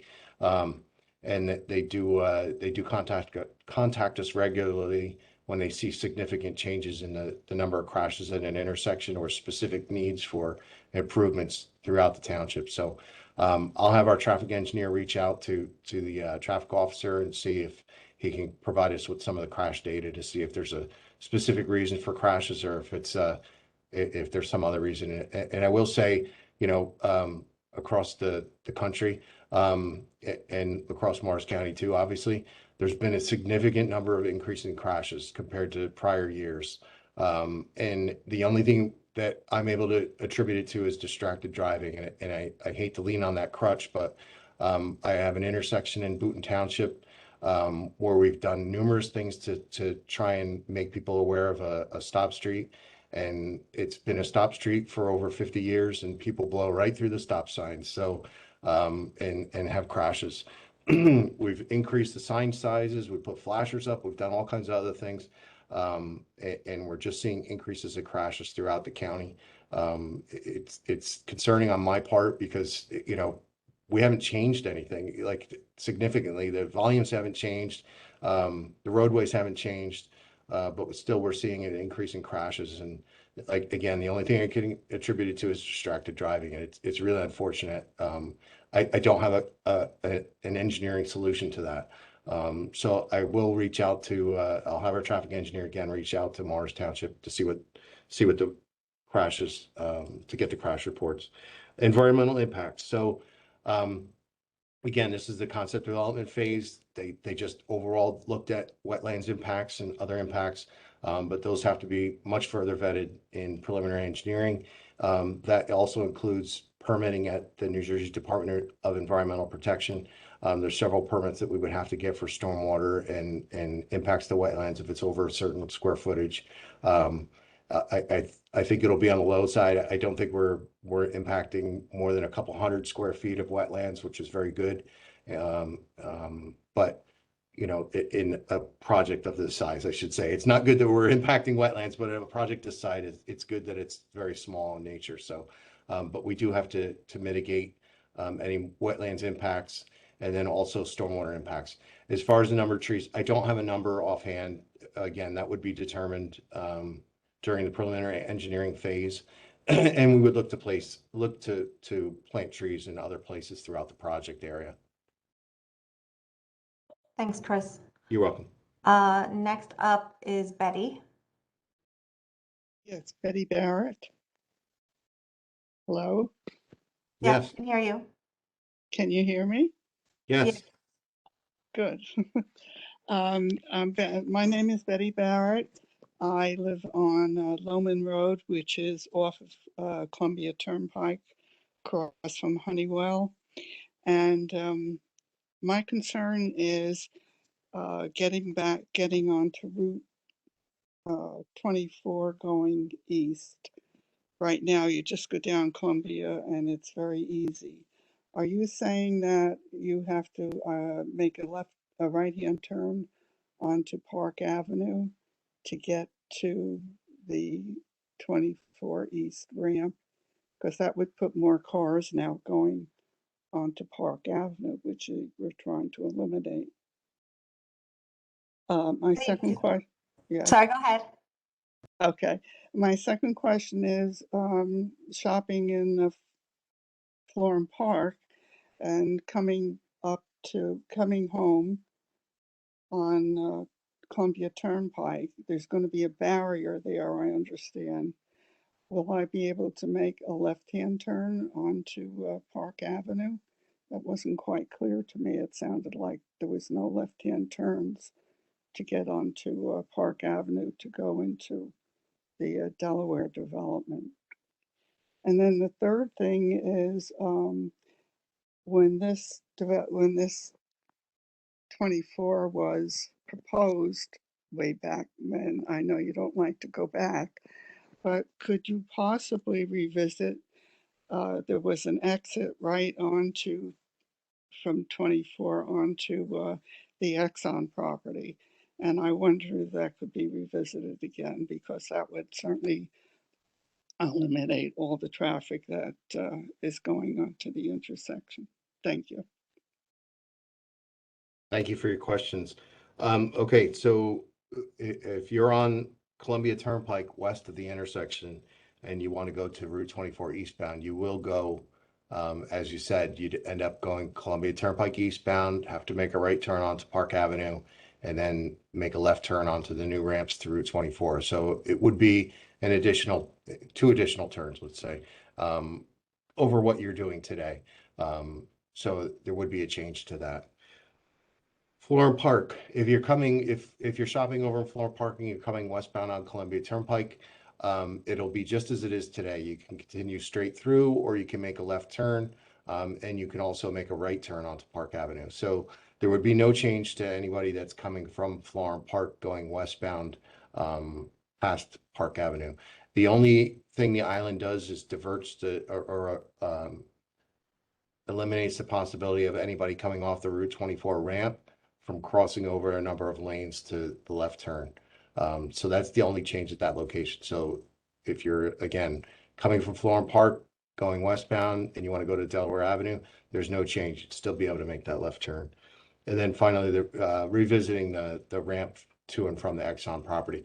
Again, it's outside the scope of this project, and that would have to be something that goes back to NJDOT to be petitioned for.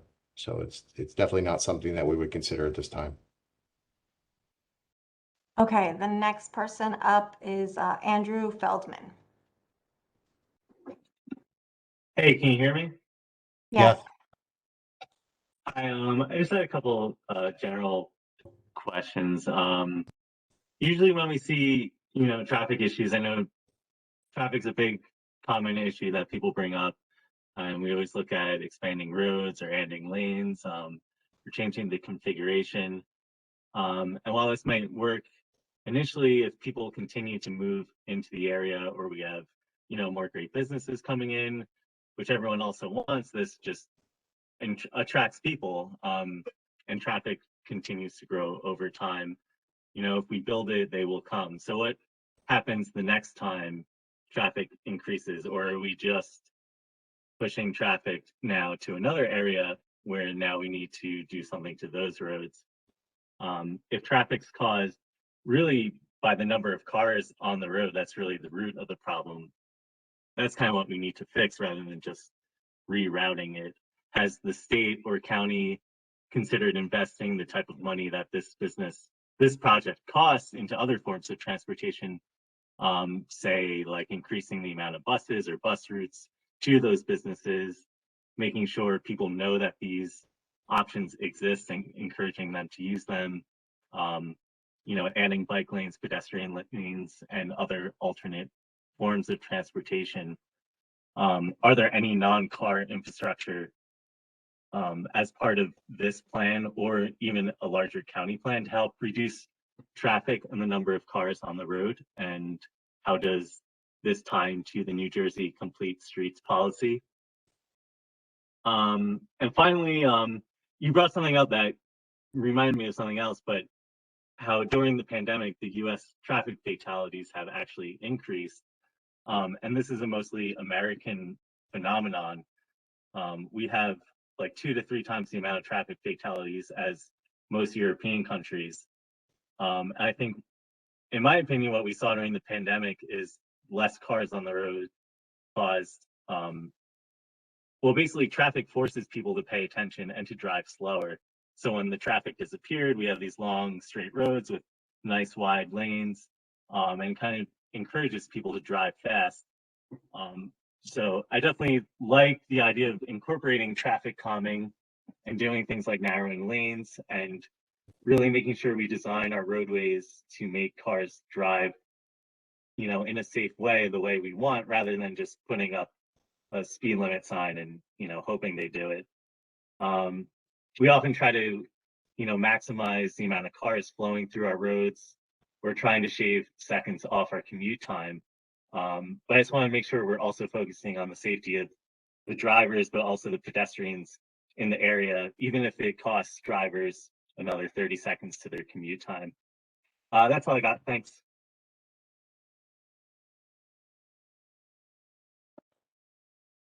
Go ahead, Chris. Okay. So traffic growth over time, it's kind of one of those chicken and the egg problems. As you said, if you build it, they will come. So, I mean, you know, you want growth in your municipalities, either through increased businesses or increased number of residences. You don't. Most municipalities don't want to have a stagnant growth. They want to continue to grow and prosper. So, you know, it is one of the problems that we're faced with as traffic engineers, where we're trying to keep up with development, and it's very difficult to do in New Jersey. And I'll have to say, you know, widening roadways is definitely something we don't do often anymore. It's just it's very difficult to do that, and we focus on these intersection projects. And this would Columbian Park obviously has been an issue for at least 25, 30 years, and continues to be an issue just because of the prosperous nature of that area. And it's you know, it's a good problem to have and a bad problem to have. You know, it's good that we've had growth, but it's bad that we have this traffic issue. So, you know, so we're stuck with trying to mitigate that. So, And Chris, I'll just jump in a little bit here. I think you pretty much hit it, but it is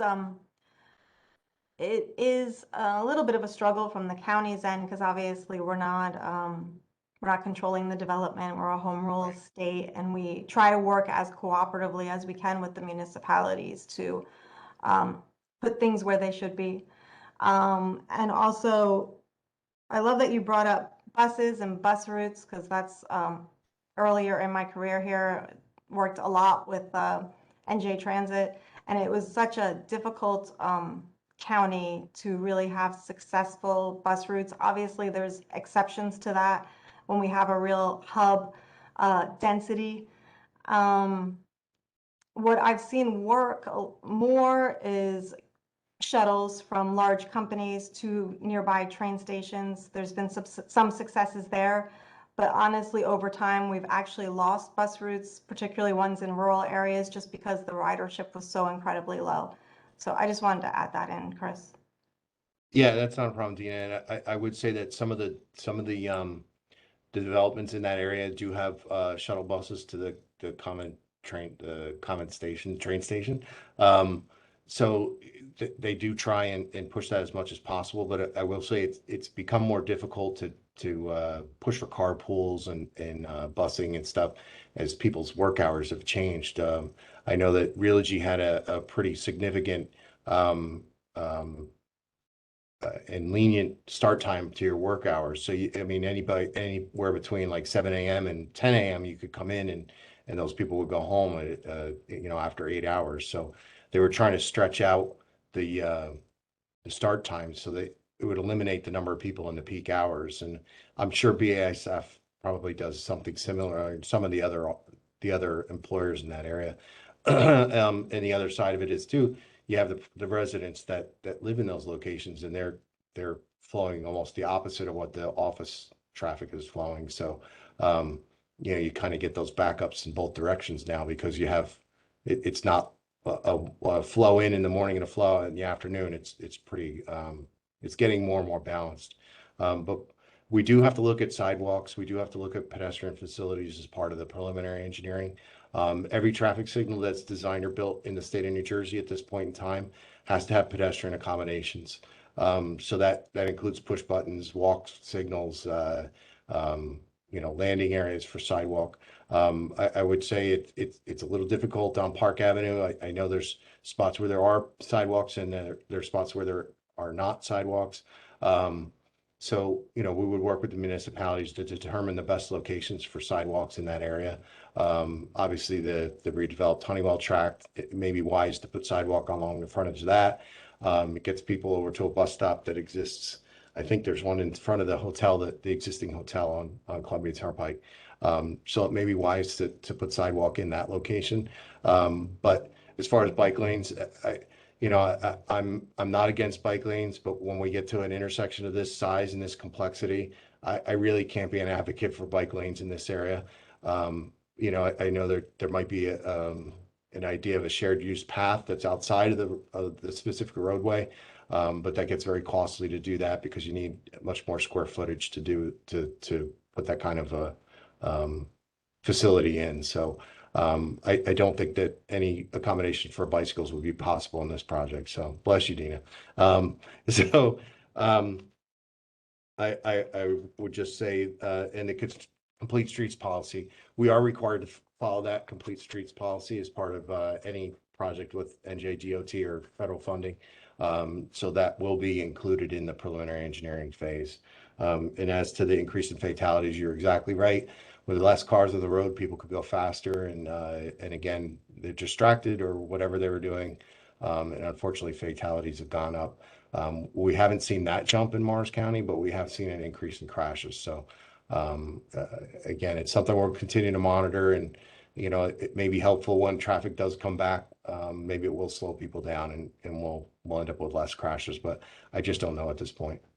So Okay, next up is Patrick Tierney. Can you hear me? Yes.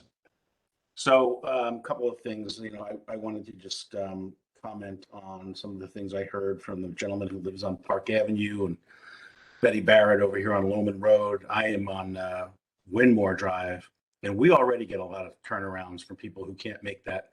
You call it the weave, I call it the Jersey slide, to take the left onto Park Avenue South. And I've already heard you acknowledge that it needs to be looked at, and I implore you to do that. It is really not a great thing. We have about 43 homes in here, and that brings with it probably 50 children and frustrated drivers who are just looking to turn around and get out of this neighborhood. And sometimes they go all the way to the top where you can't go out. I really implore you to look into that. I would like to know, the question is, what will you do from an education standpoint? Because quite honestly, I think a lot of that traffic is going to the 3 colleges that are over there. And I think if I was going over there to one of those colleges coming down 287, I would probably stay on 287, get off at Madison Avenue and use Madison Avenue to access them. So why not work with those colleges to take some of the traffic off of 24 and Park Avenue that way? That's part of an education. But, you guys did a massive reconfiguration of the traffic patterns on Columbia Turnpike when Columbia Park opened up, specifically on Columbia and Normandy Parkway. And there was absolutely no signage. There was no reflectors. There was nothing. And people were approaching that traffic light on a Friday where there was only one direction of traffic moving at a time. And then on Monday, all of a sudden, everybody was moving, or that both directions were moving, and lots of crashes happened. So I question your ability to execute the education part on that, to get the drivers to know what they're doing and know where they're going. And I just think that we're going to have an increased traffic in our neighborhoods with children, with the barrier preventing people from taking that left-hand turn.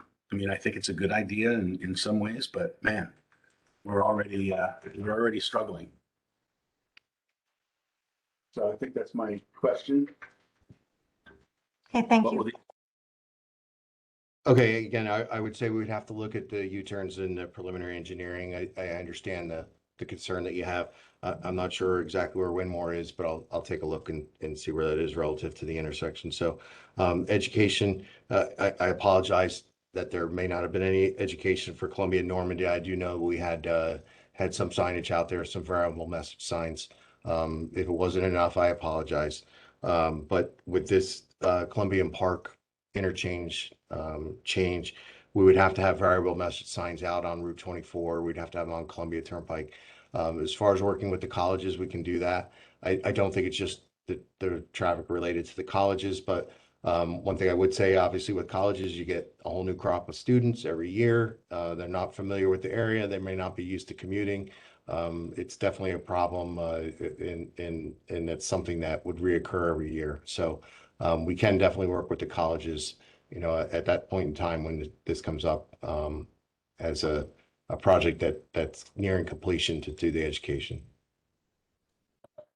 Okay, next up is Susan McHugh. I live at 8 Delaware Road. I lived in this area my whole life. I've watched the development here. And I keep hearing that yes, Park Avenue and Columbia Turnpike has a traffic problem. But when people offer or suggest things, it's always out of the scope of this project. So which is mind-boggling to me, because you're just taking the traffic and putting it 900 feet further on Park Avenue. Yeah, you're solving the problem at Columbia and Park, or at Columbia Turnpike, the coming off of, but we're not solving the traffic problem on Park Avenue. And maybe this project should be sent back to the state to look at the overall traffic of the area. You said that and I don't understand why it can't be sent back, because it's a traffic problem of the area, not just of Columbia and Park. So I would like to understand why that can't be sent back. The other thing is, you said that Campus Drive, because of wetlands, you can't do that. Well, if you drive back there, and after Campus Drive, then comes Summit Medical, then comes the Jets facility, then there's other office complexes back there. And as a matter of fact, one of the office complexes, their parking lot is a stone throw away from Route 24, which would put it more than, I'm assuming, a mile off of that interchange that the state says they can't enter. So why not look at something like that? It's the area that needs to be looked at, not just Columbian Park. And you're just moving the traffic 900 feet down the road. And I want to understand why it can't be looked at as an area problem. Thank you. Thank you. Chris, right, do you have so- any? I know it's a lot of the same concerns. Did you have anything to add? No, it's somewhat different. I understand there's problems on Route 24. There's problems, with traffic backups in a lot of areas in this area of Morris County. And if you go to other areas of Morris County, residents in those areas have similar problems with traffic backups in those areas. So, unfortunately, we don't have an unlimited budget, and we have to rein in our projects to specific needs. And this obviously is a specific need, is to eliminate that weaving issue in the number of crashes, and to try and make some improvements at the specific intersection. And we're trying to obtain money to be able to do that. An area-wide study or a look at additional interchanges or intersections or widening on Park Avenue or widening Route 24. I mean, those are all great ideas, but we really have to narrow our view down to something that we can accomplish. And at this point in time, I feel, my opinion is that these improvements at Columbian Park are something that we can actually accomplish. Widening a Route 24, other ramps on the Route 24. The NJDOT has told us repeatedly they're not going to entertain that. As far as sending the report back, I mean, and I don't know if anybody from DOT is on the phone, and I don't want to speak negatively of them, but it was like pulling teeth to try and get this project finished. They had to keep going back to get additional monies to research things on this project. So, you know, a project that it ended up taking almost 7 years for them to get this project to this point. So to ask them to go back and study a larger area, it's just not going to happen. They just do not have the funds. They don't have the personnel. All along, you know, the main people at DOT have said that this is a county project, not a state project. But they were asked to do this initial phase, and they did it for us. So they have no interest in going beyond what they've presented in this concept development. So again, it's not to say that future projects can't look at those other issues, but at this point in time, this project is specifically this intersection, and that's what we're looking at. Okay, I'm gonna ask nicely. There's a few people that have their hands raised that have already spoken. So if you could put your hand down, and I will let you know when you can ask another question.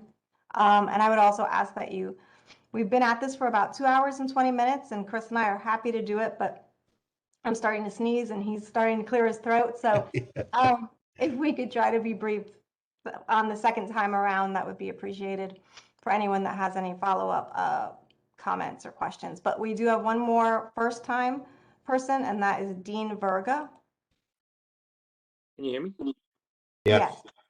Just real quick, I know I just have to comment, just like a lot of other people have said, I truly do believe that we're probably going to eliminate the problem, but you are going to move the traffic to that Park Avenue section in between, you know, Columbia Road and Prescott there. That's going to become a nightmare, honestly. But real quick, I think Chris had mentioned it before that they looked at a couple things. I just want to just verify if he could tell me if they did look at the off ramp that normally goes from the eastbound side of 24 onto the eastbound side of Columbia Turnpike. It looks like the end of that ramp could easily be split with a light to do the exact same thing that you're talking about, putting all additional lights in on the you know, and that additional piece of roadway all the way up to Park Avenue. It looks like it could easily be done right at the end, just like we do on the westbound side of 24 coming into Columbia Turnpike. There's a light at the end by the airport there.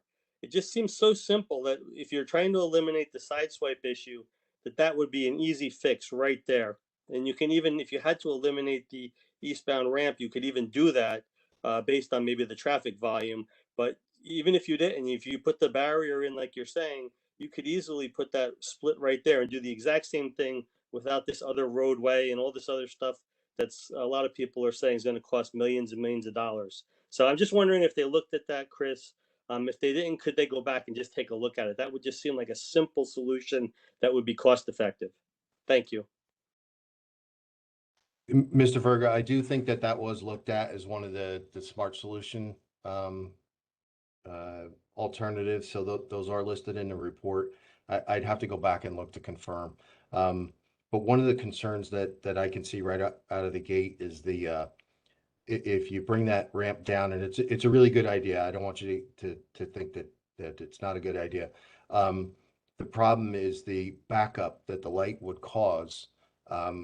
The volume of cars is enough that it could back it up out onto Route 24. And that was one of the concerns with signalizing the current ramp where we have that weave. It's one of the things that we did look at. So you'd have that same concern. You do have a little more space before you get out onto the main line of Route 24. But there is that concern that you would back it up. So with the preferred alternative, there's so much space in there and it's 2 lanes on the approach to Park Avenue that there's no concern at all for the backups and the queue length out onto Route 24 eastbound. And again, that's one of the things that the state was definitely concerned about. So again, I think your idea is a good one. It just does not work with the amount of volume that we have at the intersection at this time. Thanks, Chris. Okay. So if there's something you need to add, you can raise your hand at this time and we'll go through the similar process. Although I'd ask people to keep their comments to 2 minutes this time. Thank you. Okay, we have a few people. Nick Buteus. Thank you. That was probably from earlier. I have no further comments. Okay, thank you. Thomas Kelly. Yes, can you hear me? Yes. Yes. Okay, I have just a few more things to add. I actually wanted to clarify earlier on when I mentioned the increased costs. I was referring to the acquiring land from the office complex and the legal fees that will come along with it, considering the legal representation that was shown this evening by the property owner there. I also wanted to ask if anybody has taken 215 Park Avenue into consideration and possibly having to acquire that residence land because that puts them in the middle of this intersection. I wanted to ask Chris, how do you calculate potential cut-through traffic? I'm very curious as to that because I already have some documentation regarding the cut-through traffic that we deal with on Delaware Road. Be more than happy to share it with you that I've dealt with Florham Park and Hanover Township. Florham Park and Morris Township regarding those issues. And also, I wanted to ask if what Chris's opinion is on closing off the intersections of Delaware and Park Avenue and Prescott and Park Avenue. Are those options that can be explored? Obviously, being left open for some type of emergency vehicle access that denies daily traffic. Chris had mentioned that he didn't know if the preliminary preferred alternative was within that 500-page smart solution study. I just want to confirm that that's where I got that information from.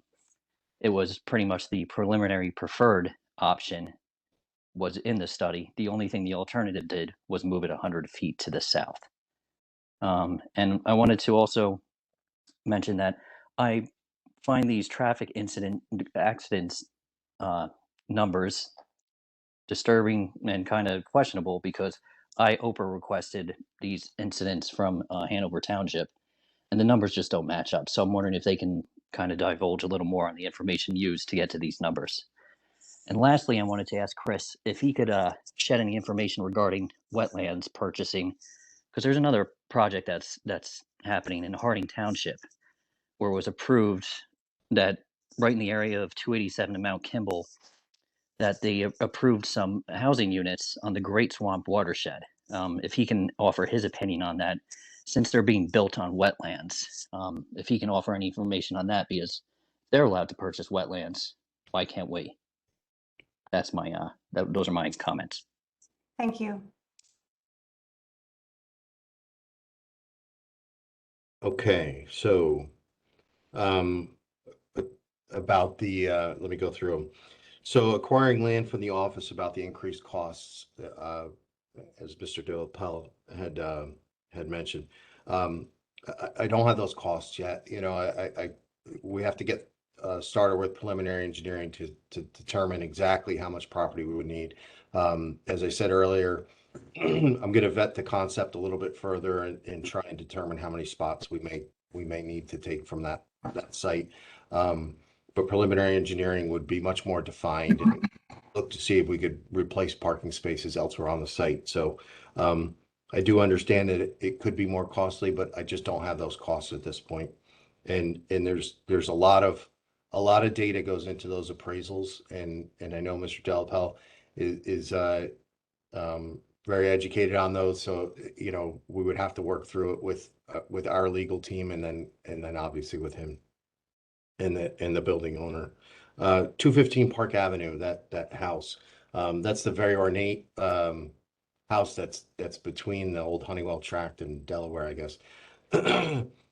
Years ago, there was an application, I believe, or a concept for some type of hotel or something on that site, but it's remained a house. So at this point in time, we don't have any intention of purchasing it. But again, in preliminary engineering, we'd have to further vet it. Obviously, their driveway access is going to be impacted.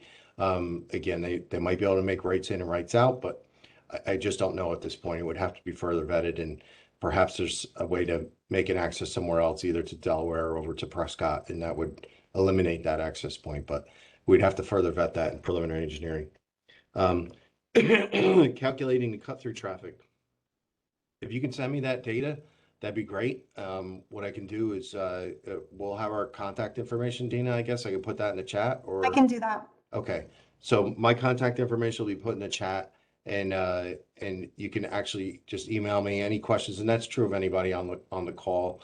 You know, you can ask me questions. I may not get back to them right away, and I apologize, but we are very busy here at this point in time.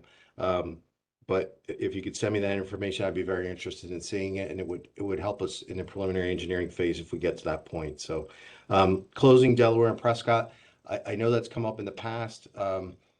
I think some of the other neighbors on that street want to have that access open.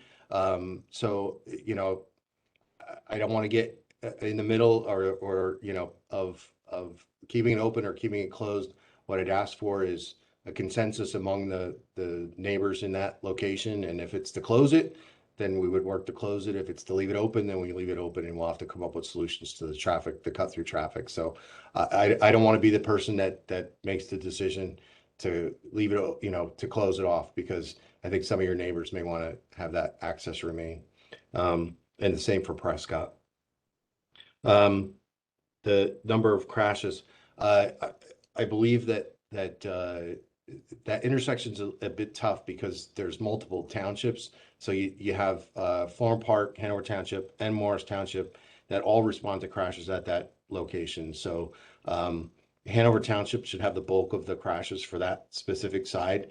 But it may be that some of them are in Morris Township and some are in Florham Park. What we try to use is there's a database that the state gives us access to that lets us look at crash data. I don't know if the state used that. I'm pretty sure they did, but I think they pulled the crash reports from each of the towns too. But there's crash data that's available to us that you should be able to get through an Oprah request, but it may not match up. And it just, unfortunately, the way that databases are put together, it's done individually by each officer or each township, and they may do things differently, and it codes things differently, and you may not get all the crashes. So believe me, it's an arduous process even for us to get crash reports. And we will get new crash reports as part of preliminary engineering. That's, again, a requirement. You have to have fresh data for each step that you take in those projects. And then the wetlands purchase, Route 287 in Harding. I don't know on that one. If it's a private developer, they work out deals to either replace wetlands or mitigate wetlands or purchase wetlands elsewhere.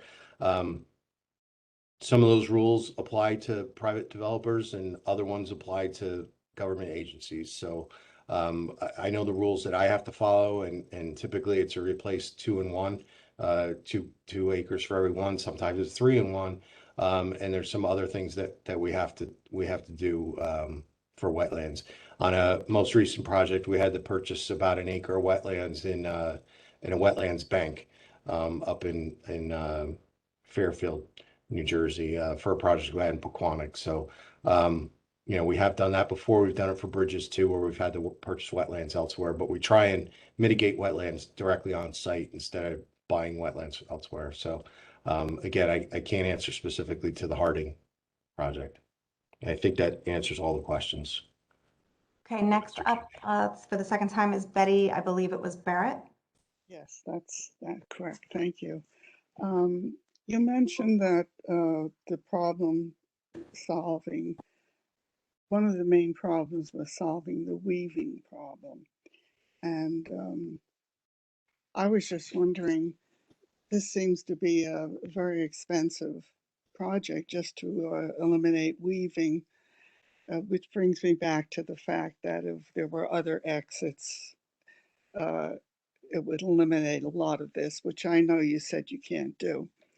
So my question is, do you take recommendations back to your office about our concerns about revisiting this project and opening, maybe looking at a ramp right off of 24 onto the campus?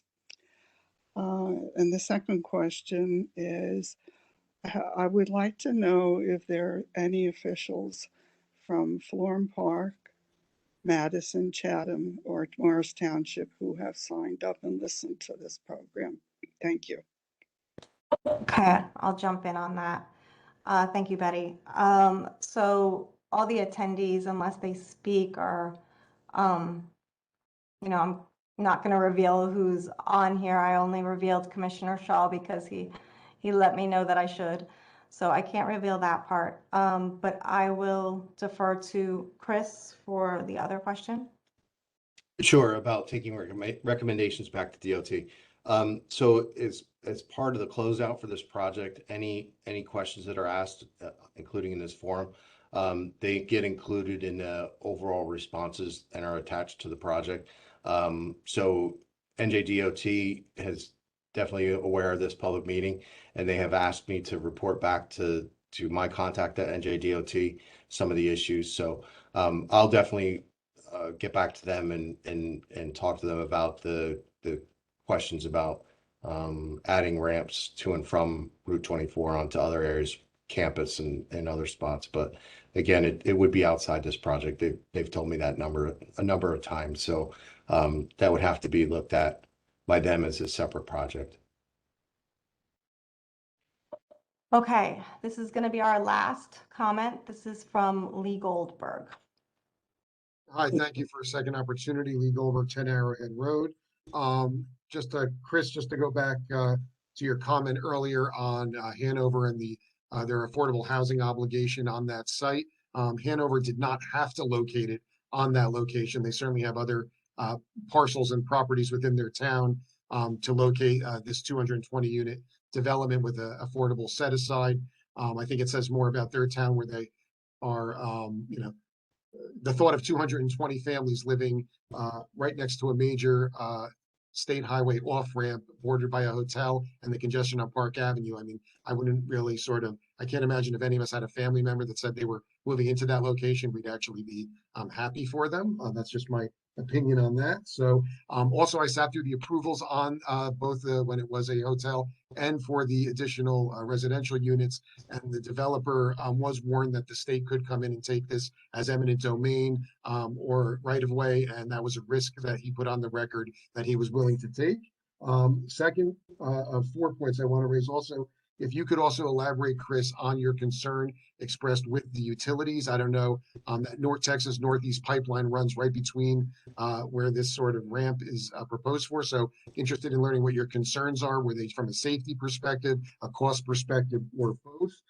Also, if you could elaborate in your comments tonight, you had said for this plan to move forward, you need municipal buy-in from the municipalities. So I understand there's a lot of political footballs with this project, towns, you did this, you did that, whatever it is. But I just want to get guidance or clearance on, like, if, for example, I'm in Morris Township, if my governing body does not come out in support or in favor of this, or has concerns and does not approve of it, or does not want to see this move forward, does that in effect kill the project dead in the water right there? So if you can clarify on that.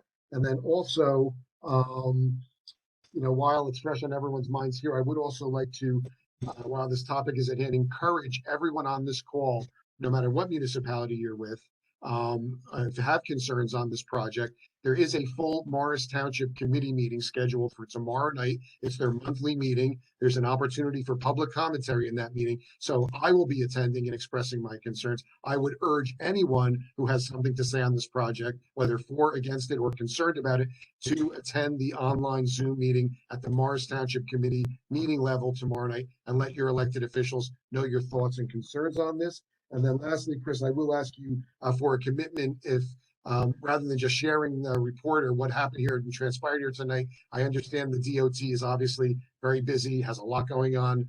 They may not be familiar with this level of granularity here down in the weeds with the concerns. So if you could just commit to sharing this video call with your contacts at the state DOT so they could actually listen and hear directly from the residents all the concerns that were raised here tonight, rather than sort of just summarizing it in a report. So if you could commit to that, I think that would be a great benefit and value, and also appreciated by residents. And thank you for the time this evening and for putting this call together. Thank you, Mr. Goldberg. And I'll jump in just on the last aspect because our intention is, I don't know if we're going to have to do it in pieces because of the length, but our intention is to post the video of this recording. So we would be able to send that link to the contacts at DOT so that they can view it just like all of you. Yes. Okay. Actually, I'll weigh in on the other one too, Chris. I'm sorry. Thank you. So yes, our goal is to secure support from those 4 municipalities through a resolution of support, just to move us from concept development to what we've been referring to all night, which is preliminary engineering, so that we can explore this further, work out more of the details. It's probably pretty obvious to everyone that there are still a lot of details to work out.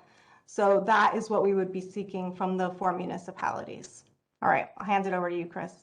Okay, so I think some of the other things were just comments by Mr. Goldberg, so I won't address about the affordable housing issue or the developer having knowledge of the possibility of condemnation or taking the property. So the utilities. So I had mentioned earlier that I'm concerned about utilities. So any project that includes any kind of changes to roadways, we end up running into utility relocations. So the county doesn't typically pay for relocations. So unfortunately for the utility companies, they're not going to make any money by relocating items along the roadways. So they move us to the bottom of the list, to be pretty blunt.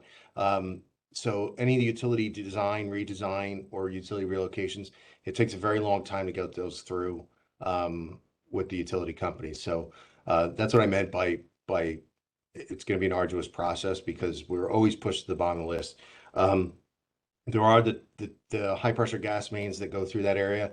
There are some special items that we have to include in our projects if we work on or near or over those gas lines. So that's something that we would look at in preliminary engineering. It could be as simple as additional matting, or or to the point where you have to actually build almost a bridge structure that you would not see. It wouldn't be a bridge, but it would be a concrete pad over the top of the gas line, just to eliminate any possibilities of vibration or anything getting to that high pressure gas main. So that's what I meant by it's an arduous process, and unfortunately the gas company, they're located in Algonquin Gas or whoever they are today.